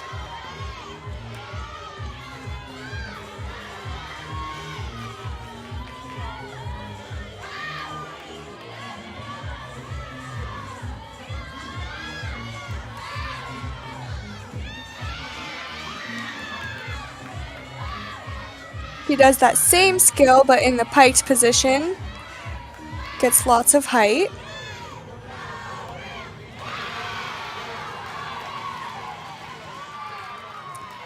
And a great routine for Lydia. A lot of times really when emphasize the stick. A lot of times when you miss that first connection, it can really throw off the rest of your routine, but not for Lydia.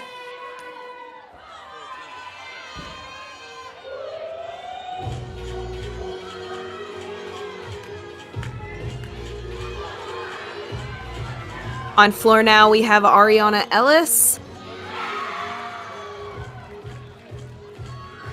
Opened up with a really nice 2.5 twist. I know for people that aren't normally keen to gymnastics, it's hard to count the twists in the air, so that was 2.5.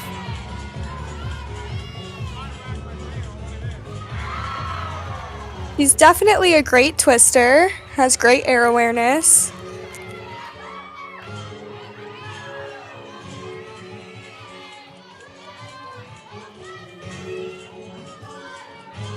It's always cool to see what people choose to be as their tumbling passes, because you can always tell what people prefer. Like, obviously, she's a great twister. There's some people that prefer to not twist at all and just do double backs or to front twist. You know, it just depends on what the gymnast themselves is comfortable with and what they like to do.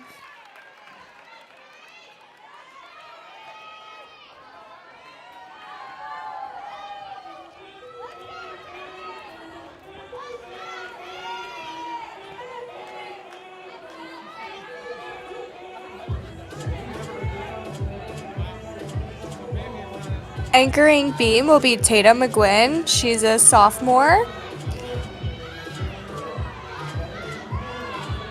She is going to be waiting here for the judges to finish up with their judges conference.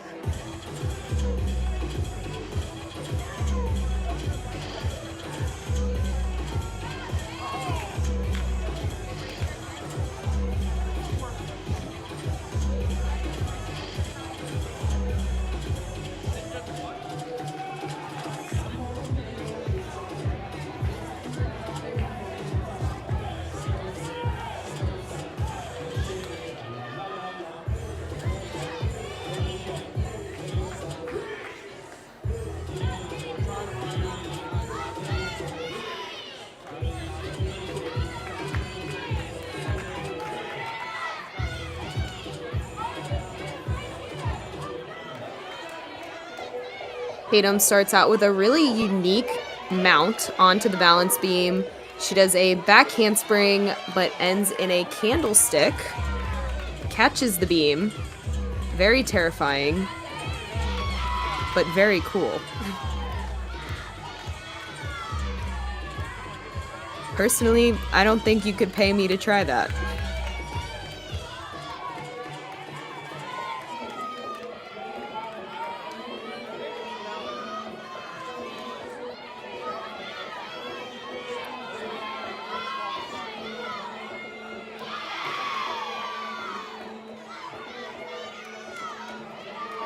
She also opens up with a forward to backward acro skill for her flight series.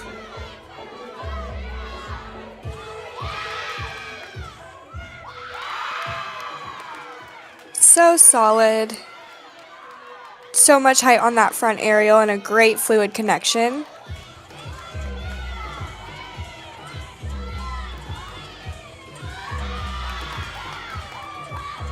I love the control she shows in that full turn, lifting her leg before stepping out and finishing. A lot of times a full turn can be one of the hardest skills in your beam routine because you kind of overlook it, but she does a great job and ends with a great 1.5 dismount.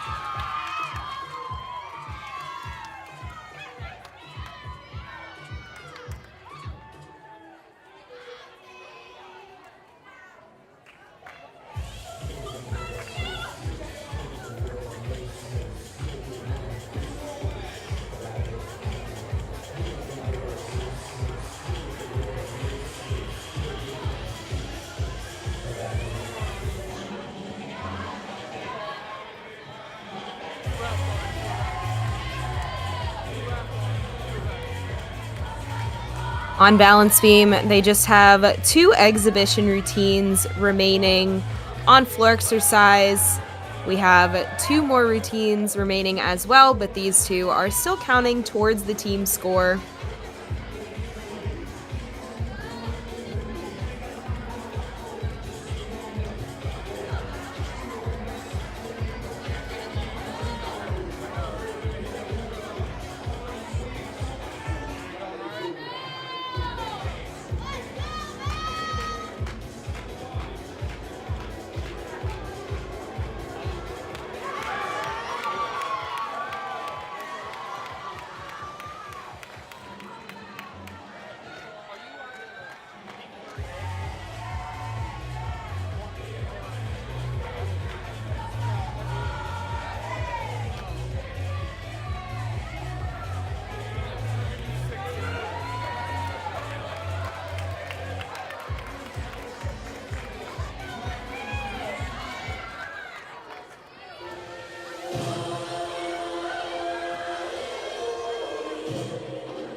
This is Lucy Warburton.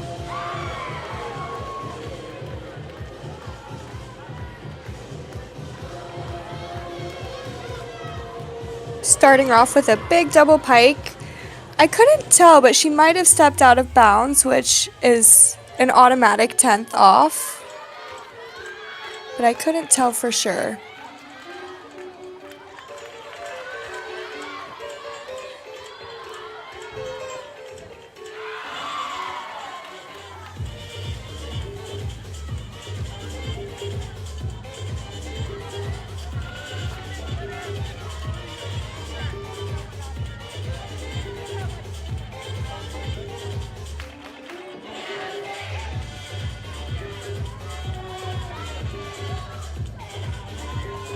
Definitely some very fun floor music.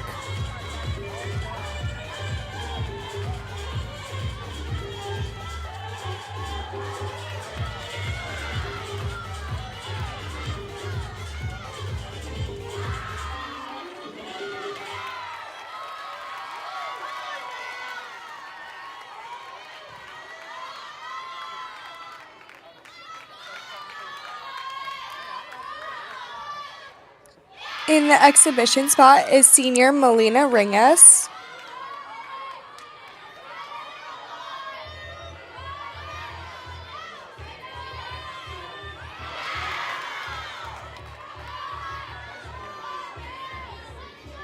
That was a really nice jump combination from her.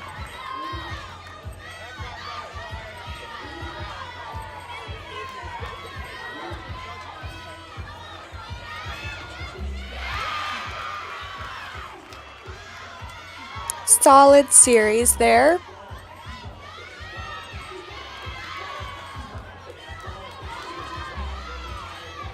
There's that wobble on that full turn. Again, like we talked about, can be the hardest skill up there.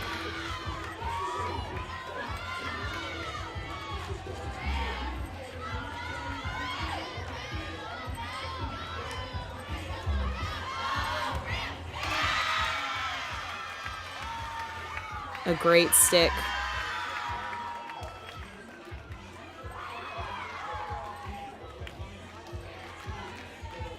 These gymnasts, they are training for these sticks so much in the gym. They are doing sticking drills constantly.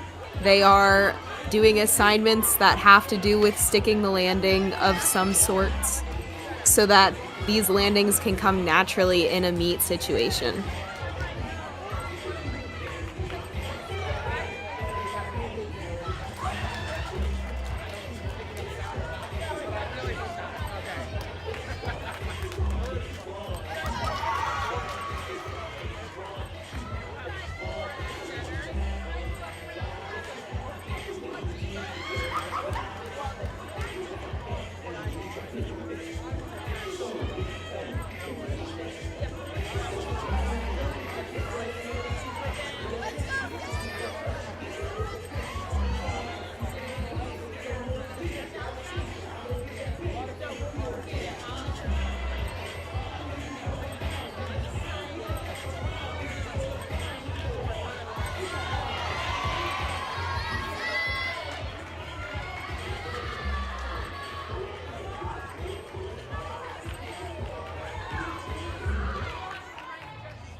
Anchoring floor for Ursinus is Sydney Schreiber.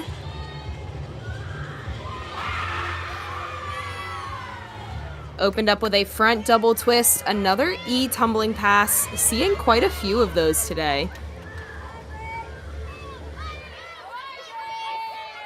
Ursinus has really kept that momentum from beam, and they've put up a lot of really great floor routines.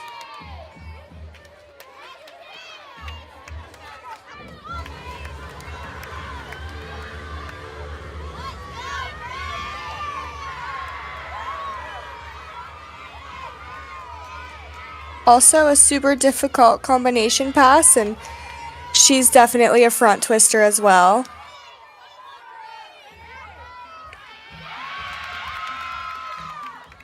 exhibitioning beam, we have Grace. I believe this is her beam debut, which is really exciting for her.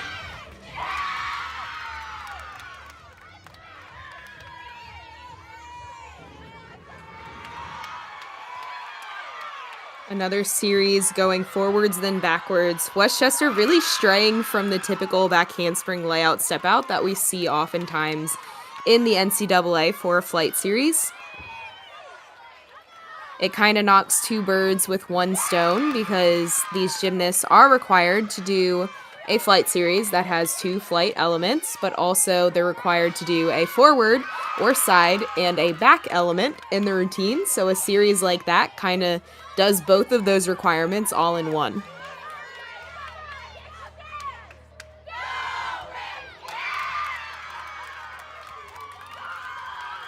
Super exciting for her to just get out there and gain some experience competing under the pressure and being ready in case she ever needs to go into lineup.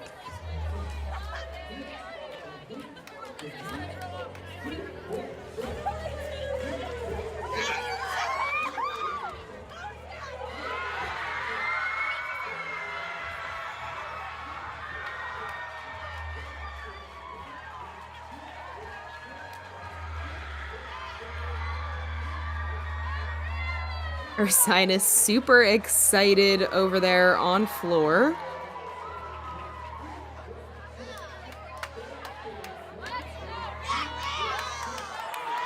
Sydney Schreiber with a 9.85. One judge gave her a 9.9. The other gave her a 9.8. Definitely a way to close out that rotation.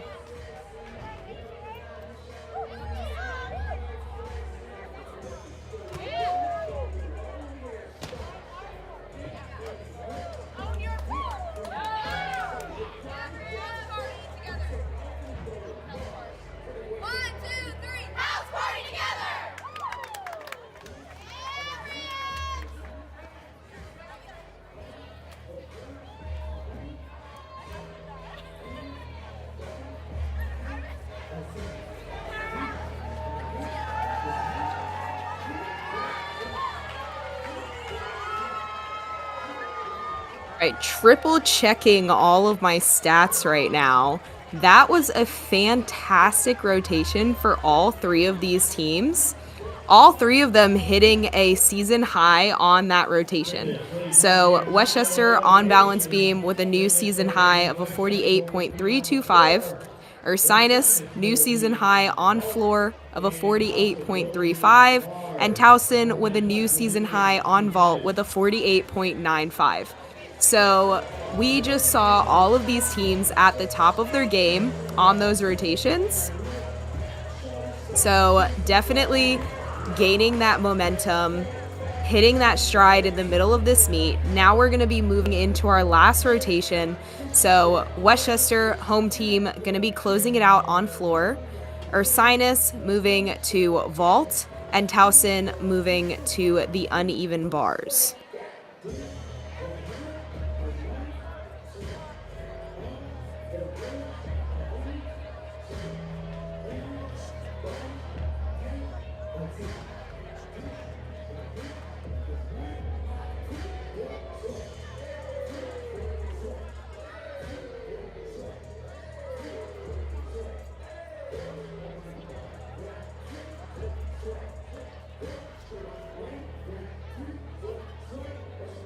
Towson going to be coming off of arguably their two strongest rotations, floor and vault, moving to the uneven bars.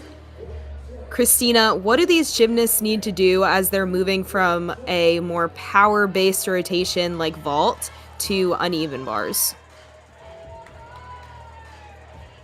Really just calming yourself down, taking it one skill at a time. Bars is all about staying fluid, using the bar to your advantage, and staying tight. So just kind of really focusing on the technique and taking it one skill at a time.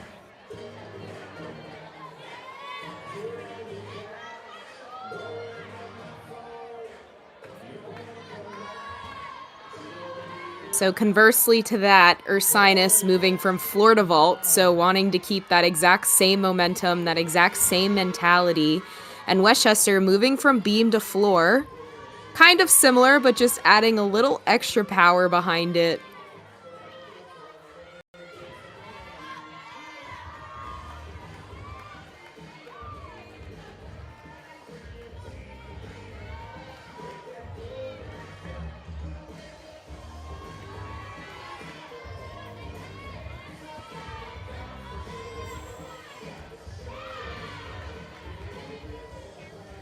In practice, all of these teams will train for any situation, any rotation orders, so they should be prepared to switch from a powerful event to a more relaxed and calm event like bars. Just being prepared for anything.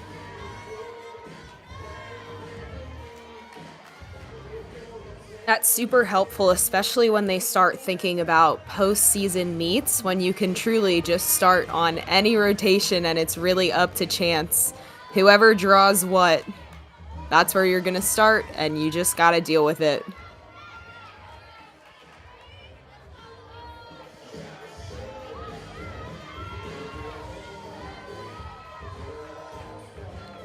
Now, Westchester, their postseason, they'll be setting their sights on WCG NIC. They will be hosting the meet again. It won't be held in Sturzebecker. It will be held in Hollinger Fieldhouse on the main campus. They hosted 2 years ago, so I'm sure they're very excited to be hosting again. Ursinus, instead, they're looking at NCAA National Championships. They did qualify a few individuals last year, probably looking to try to qualify as a team this season. Whereas Towson, their postseason, they'll be hoping to qualify for regionals. I can't remember if they qualified last season, but I do believe they did a couple seasons ago.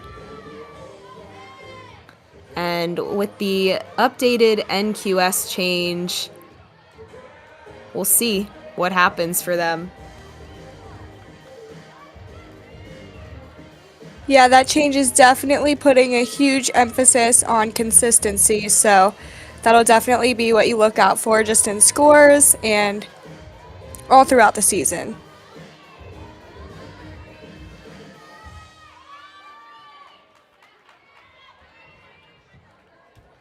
Yeah, if we want to think about NQS used to be calculated out of 6 scores.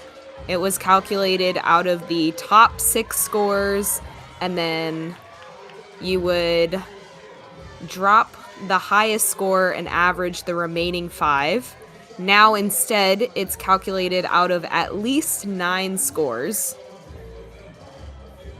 And so you're calculating the score out of the majority of the meets that you're competing in. So that's why the consistency is super important.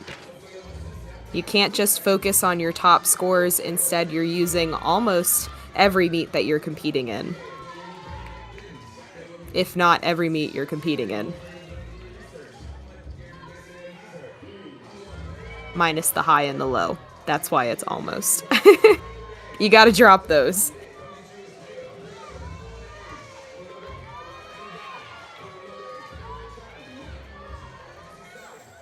But in the past, it wasn't possible for your NQS score to drop once you had one. Now it is. So again, super important for consistency. And it looks like we are wrapping up our 4-minute touch. So these gymnasts are going to start competing very shortly. For Ursinus on vault, we'll see Elizabeth Topi. For Towson on bars, it's going to be Piper Slocum. And for Westchester on floor, it's going to be Lydia Stoner.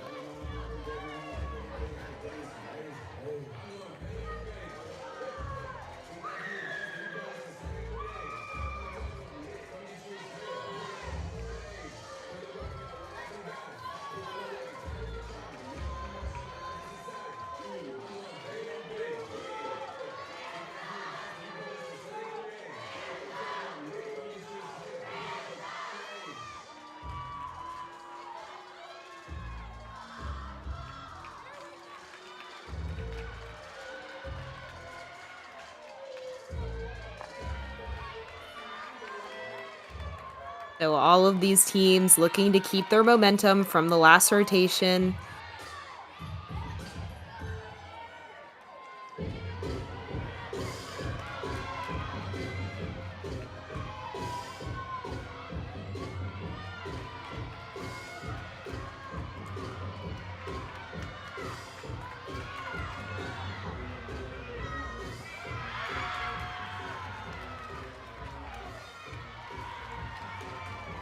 Nice and clean Yurchenko layout vault for Ursinus.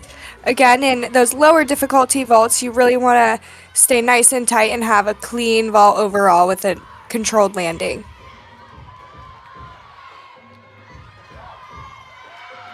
And Lydia opened up on floor with a front 1.5 twist.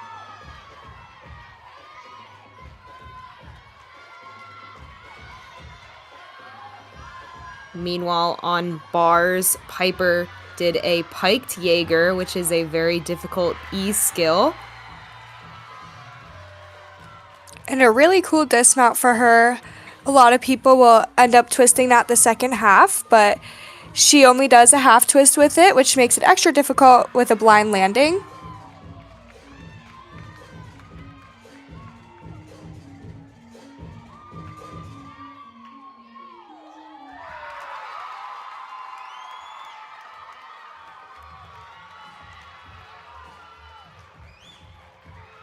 And Lydia starting out Westchester with a hit routine on floor.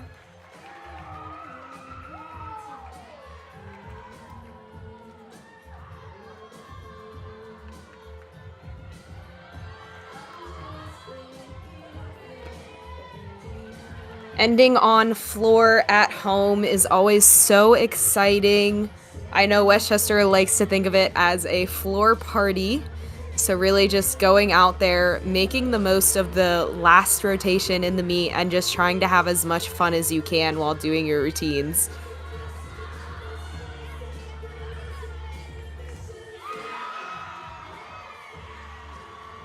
Super great front vault for Ursinus. Lots of height and a super controlled landing. I think that starts, is that from a 9.8 tiara? 9.85 maybe? I think it's a 9.8. Either that or it's the same as a Yurchenko layout and it's a 9.7. I'm not positive. It's been too many years since I've been out of it. My head's not in the start value mode anymore.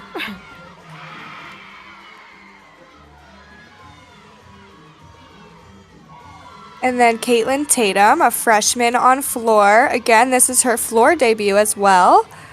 So super exciting for her to debut in the lineup, 2 events in 1 meet.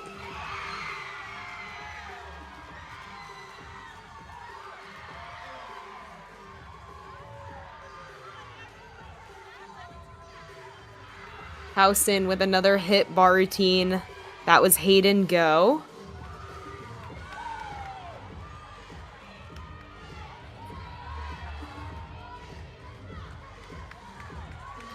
And like we talked about earlier today, we said Westchester does have a very young team. They recruited 10 first-year students for this season. So we've been seeing a lot of them contributing to the lineup just because they make up such a large percentage of the team.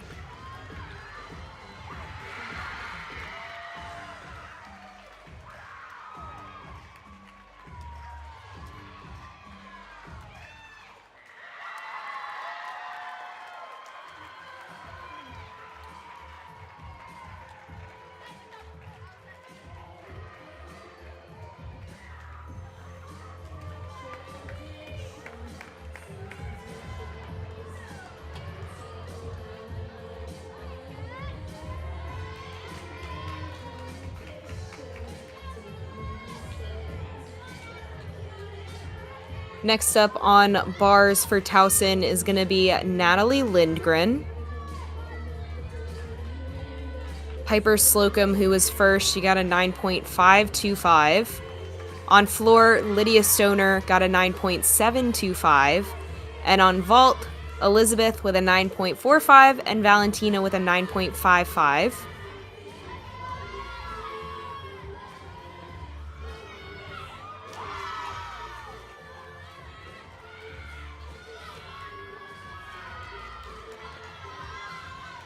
Natalie started out with another Jaeger and another pack, and I always appreciate switch kips out of the pack.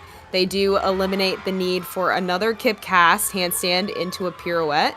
So anything to save that grip strength and to save that energy for the dismount.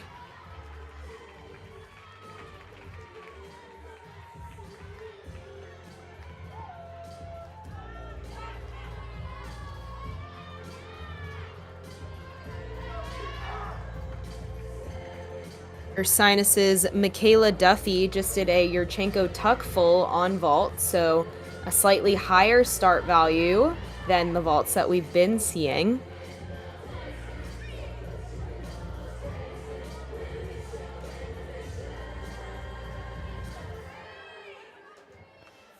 Looks like the floor judges are having a conference, but next up on floor will be Kat Keener.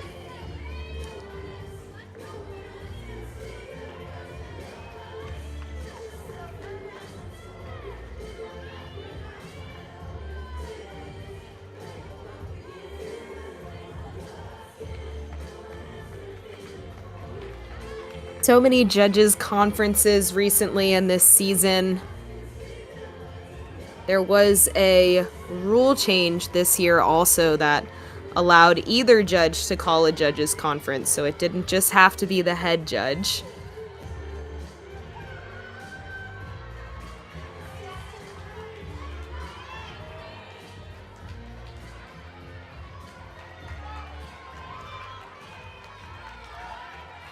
Saluting now for her bar routine, Lauren Green.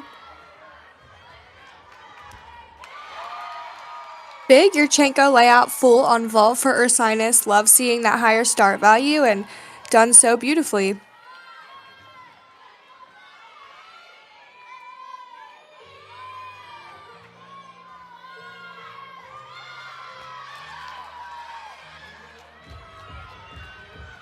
Lauren Green showing off such beautiful lines. That was a front stalder into a Jaeger, and then that was a regular stalder, but just short on the dismount. The rest of the routine was so gorgeous.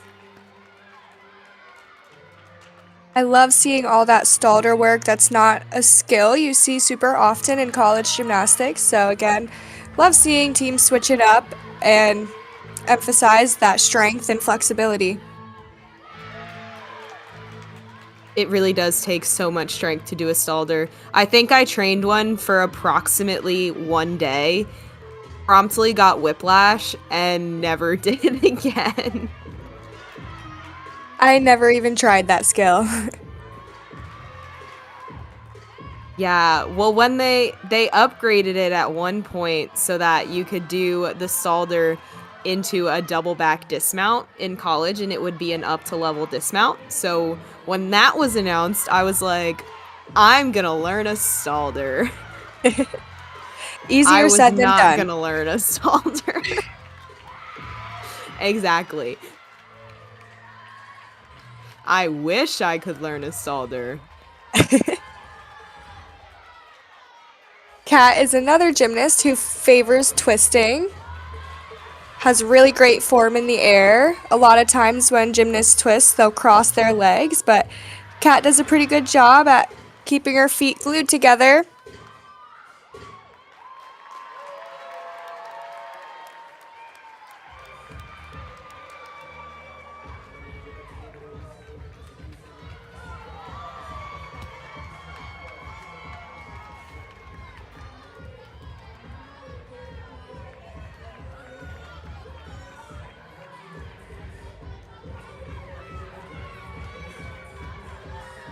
Up next on bars is going to be Polina.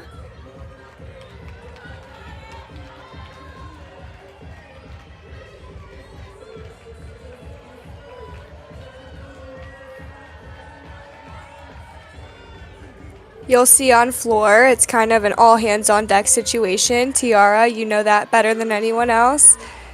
Oh, yeah. Everyone has to help out, moving mats and taping mats.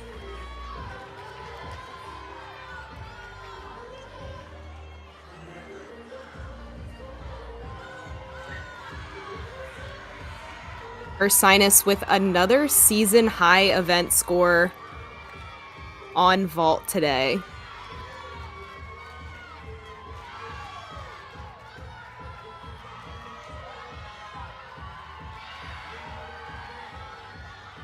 Polina also has super beautiful, clean lines. And a huge dismount, well above the bar.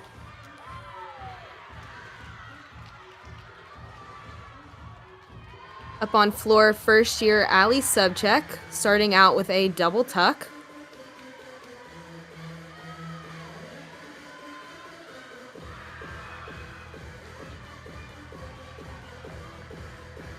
Another place where it's easy to kind of overlook the skill, but also an easy place to get deducted is leaps and jumps, making sure you're hitting your full splits, if not overextending them, and getting your feet all the way around to complete the rotation.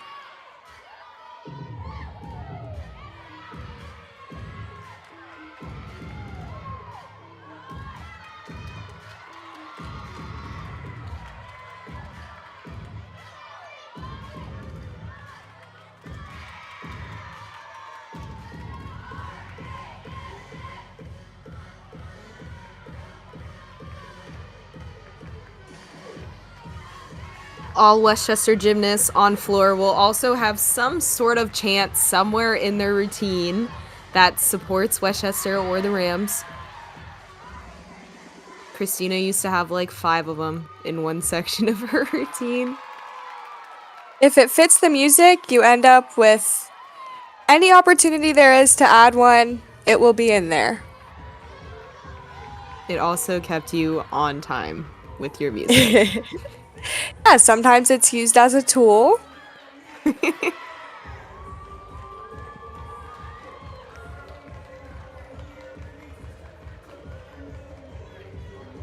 Towson with one gymnast left that can count towards the team score on bars.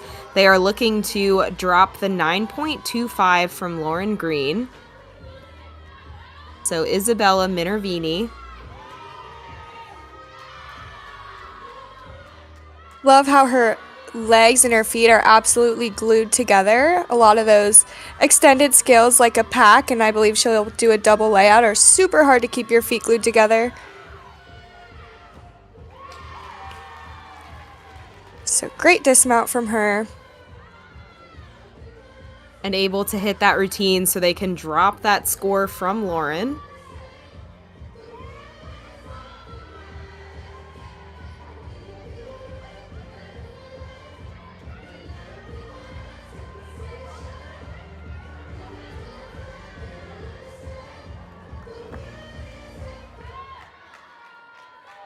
Next on floor is Corinne Gruber.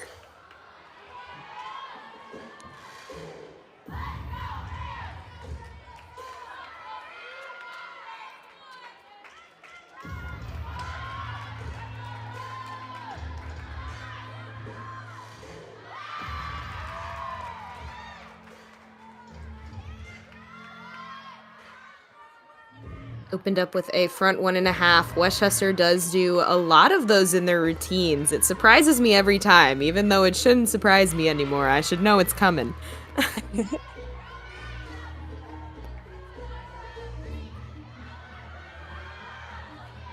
You'll see a lot of them connected to a jump, which also gives them an extra 10th of bonus. It's also a great way to control the landing. Oftentimes, it's hard to step straight out of a twisting skill, so it's a lot easier to stick a jump like a split jump or a straddle jump than it is to land a Rudy and not step completely over yourself.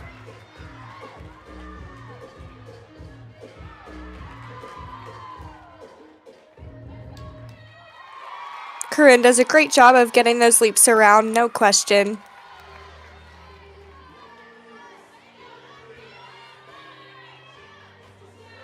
Towson with one exhibition routine from Brissa.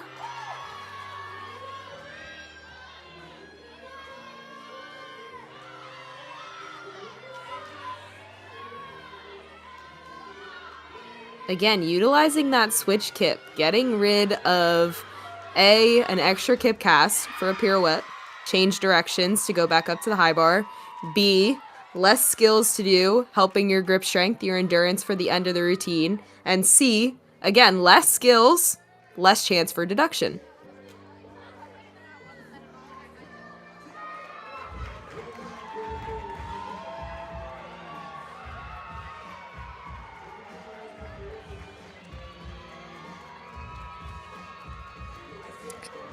Anchoring floor today for Westchester is Anna Lacey.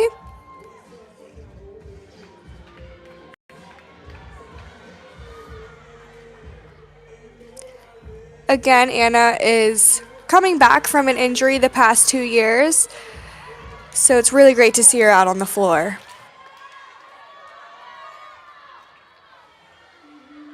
And right now, as Towson and Ursinus finish the meet for themselves, before we have finalized scores in, Ursinus so far with a new season high, and Towson very close to being at their season high. So both of which had very great meets today.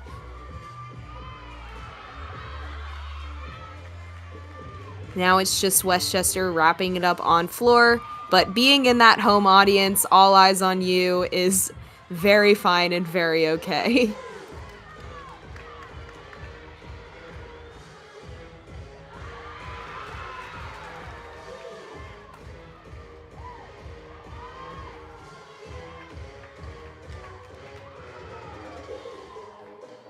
Love a dive roll. Fun little skill to add.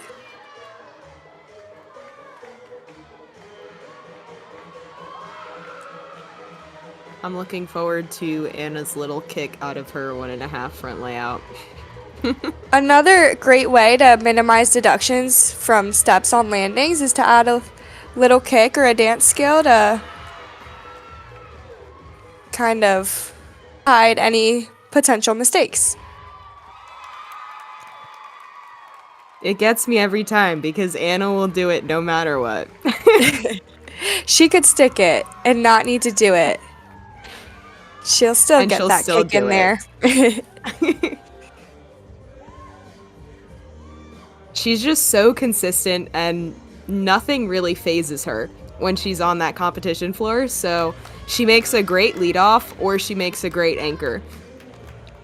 And such a great teammate to have, a very calming presence, never seems to get super flustered or take anything too seriously, which is always calming to have as a teammate. Oh yeah, she's got so much energy. She does. Always bringing the vibes. It could be the crack of dawn, and she will be running around somewhere, hyping up everyone else, and just like shouting. Top of her lungs. We always say, hype me up, Anna Lacey.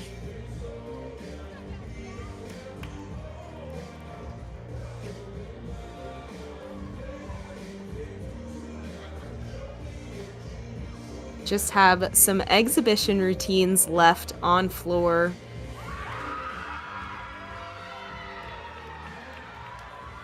They're excited about Anna's score.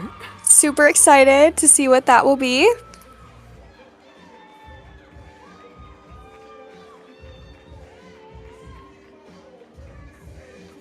If only we could see the judges' little boards. Instead, we have to wait for technology.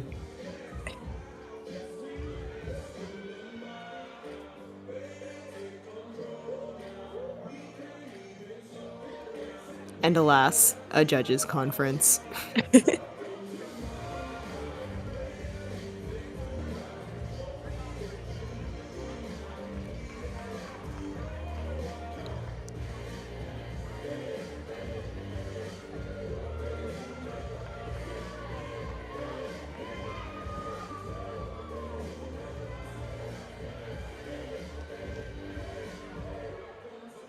Christina, what was your favorite part about competing floor? Especially at home, I think it's a super fun way to end the meet. It's a lot more calm. A lot of the nerves are gone at that point, and I think especially on floor, everyone kind of builds off the energy from the fun music, everyone screaming, and Westchester historically has had really strong floor lineups, so being part of a really strong floor lineup definitely kind of gave me the confidence to build.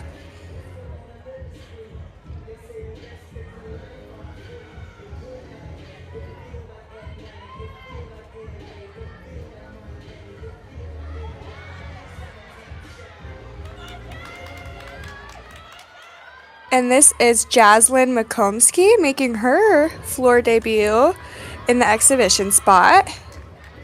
Great way for her to just get out there, get on the floor, and get some experience as a freshman.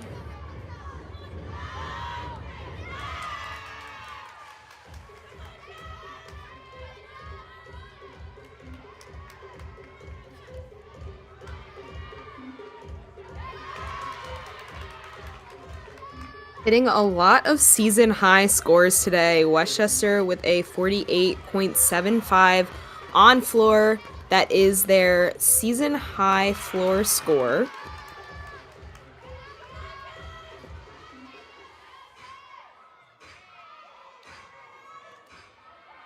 So again, we're hitting that middle point in the season. That is when you don't want to dip down anymore. You just want to keep building upon each and every meet, especially so with these new NQS rules.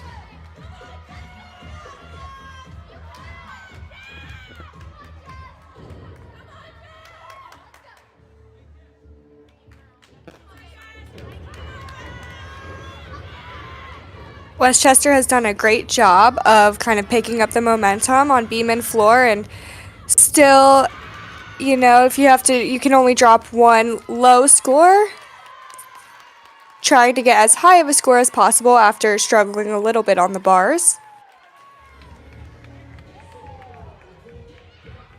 We saw sort of the same thing from Ursinus today. They started the meet out on bars, didn't have the best rotation there, but then they went on to have 3 amazing rotations afterwards, hitting their season high all-around score.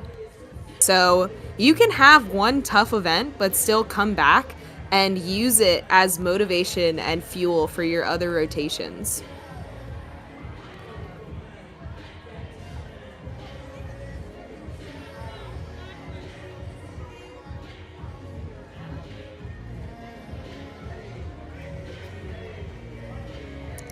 And then this will also be Ziane Williams' first time out on the competition floor as a freshman. Super excited for her.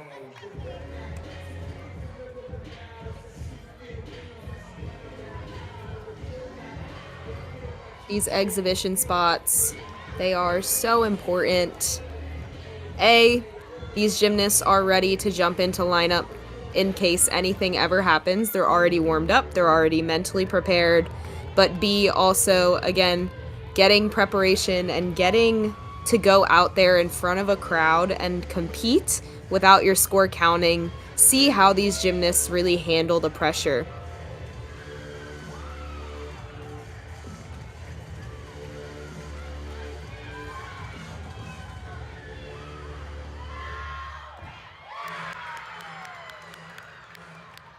Punch front through, round off back handspring, double tuck.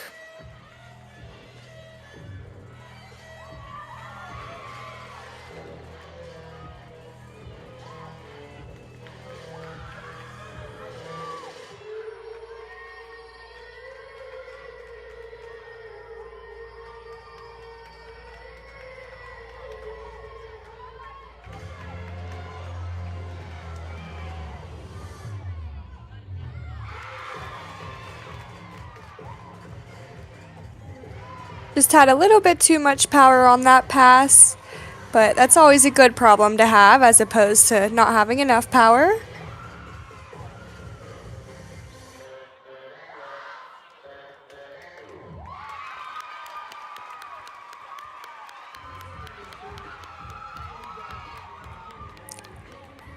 Great routine for her. It's always A little bit nerve-wracking being the very last person going, the only person going in the whole arena, but she handled it really well.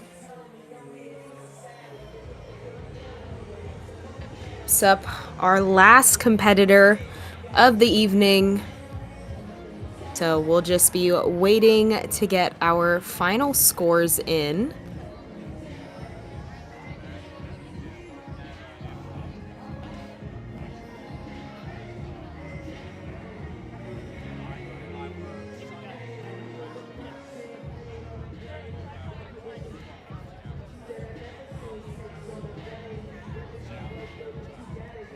So looking at our rotation final scores for Westchester, they had a 48.75 on floor. Ursinus had a 48.225 on vault, and Towson with a 48.4 on the uneven bars. So very great rotation for all of these gymnasts. We saw some really big routines. Anna Lacey on floor, 9.85, following Corinne Gruber's 9.825. Ursinus, they had some great vaults. I was really impressed by their upgrades with the Yurchenko layout full especially. And Towson on bars wrapped up a really great meet. Had a couple mistakes here and there, but were able to recover and finish out nicely.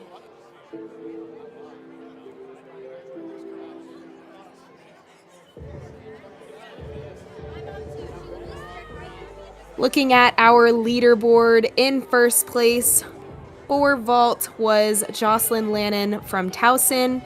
Tied for second place from Ursinus, Aaron Rowe, and from Towson, Isabella DeCrew.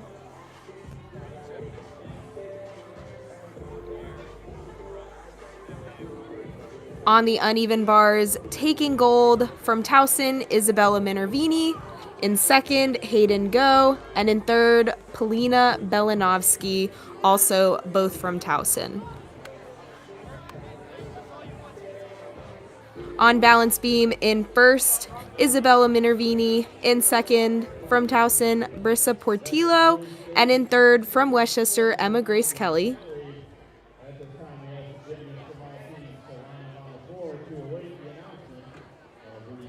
And on floor exercise, in first place, Isabella Minervini. In second place, Carmela Calafati, both of which from Towson.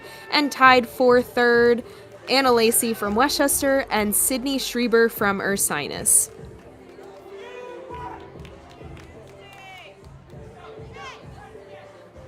Looking at our all-around, we had two competitors, Isabella Minervini from Towson with a 39.3 and Aaron Rowe from Ursinus with a 38.55.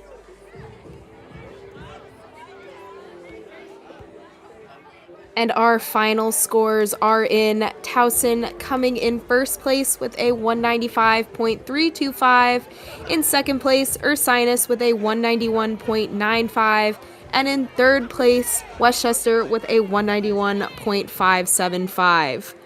Thank you so much for tuning in today and supporting WCU Gymnastics. Be sure to follow them on Instagram and Facebook so you don't miss out on any information regarding the rest of their season.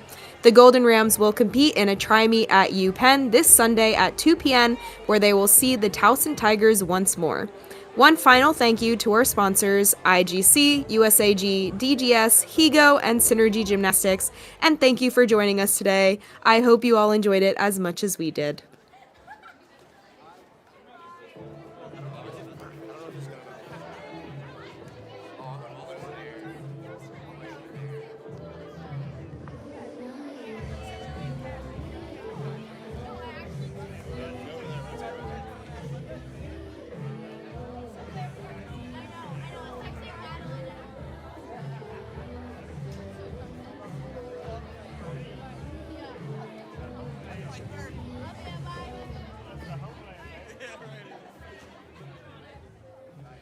All right, ladies and gentlemen, at this time we will give out the 9.7 shirts for Westchester University.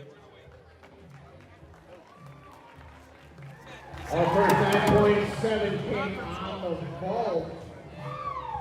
Ava Griffith with a 9.700.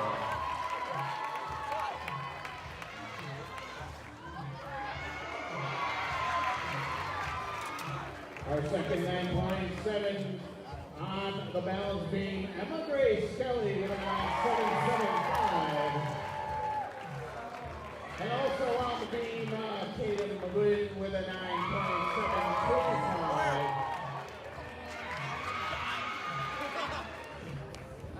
And the final four 9.7s all came on the floor for Westchester. Lydia Stoner with a 9.725.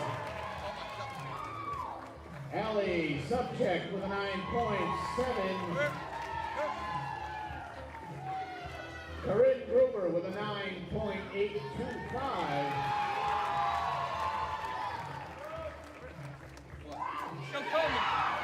And Anna Lacey with a 9.85.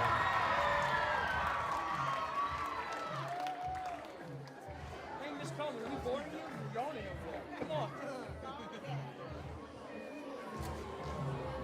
It's all We about just the had motor. a scoring change, It's ladies all and about the gentlemen. motor. Anna Lacey got a 9.9 on the floor. And that was a career high for Anna.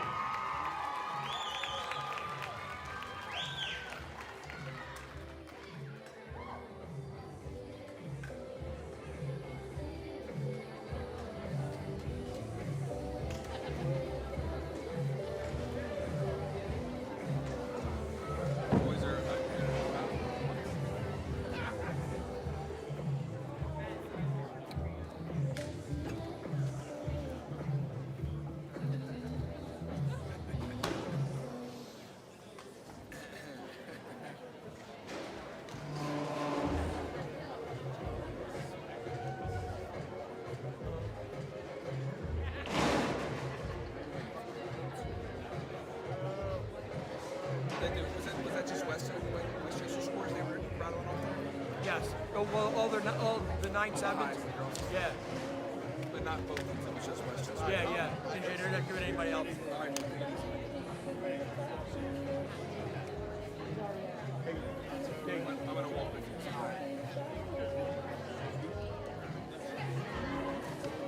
I don't want to yell it because I got yelled at for yelling it already.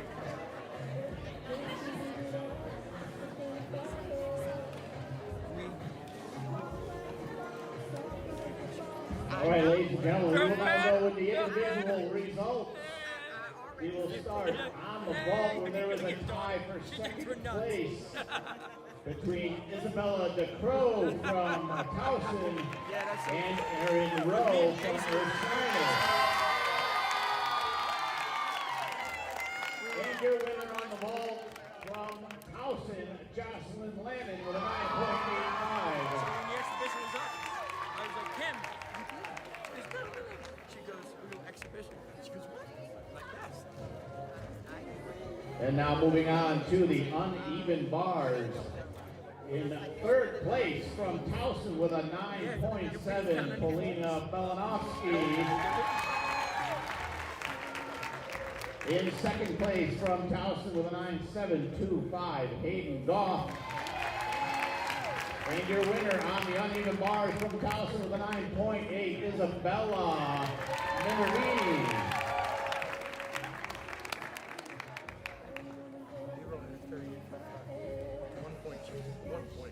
And now on the balance beam, in third place from Westchester with a 9.775, Emma Grace Kelly. In second place from Towson with a 9.8, Marissa Portillo. And your winner on the balance beam from Towson with a 9.85, Isabella Minerini.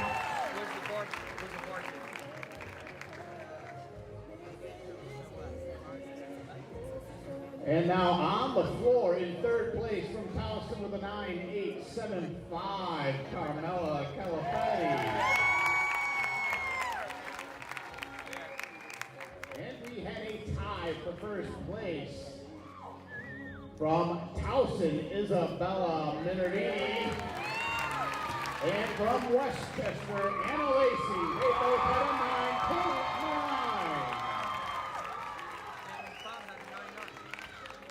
And I told her before she went, I said, I want a 9.9. now in the all-around, in second place, we had 2 all-arounders, by the way. In second place from Ursinus, Aaron Rowe at 38.55. Hero! And the all-around winner from Towson, Isabella Minervini, with a 39.3. And now, ladies and gentlemen, your team results. In third place was Westchester with a 191.575. All right, let's get ready. Let's get ready. In second place with a season high, first time over 190, Ursinus with a 191.5.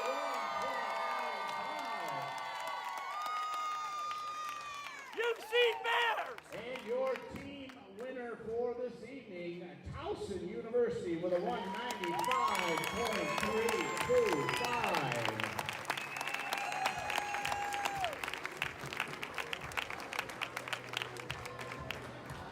Ladies and gentlemen, head coach Bob Cordova and Westchester University, thank you for attending this evening's contest. Please drive carefully. Your daughter thinks I'm nuts. She does. But you know what? I'm going to keep reminding her how good she is. I'm like a raggedy old creaky door that you just got to keep greasing. I'm going to be there and keep telling her.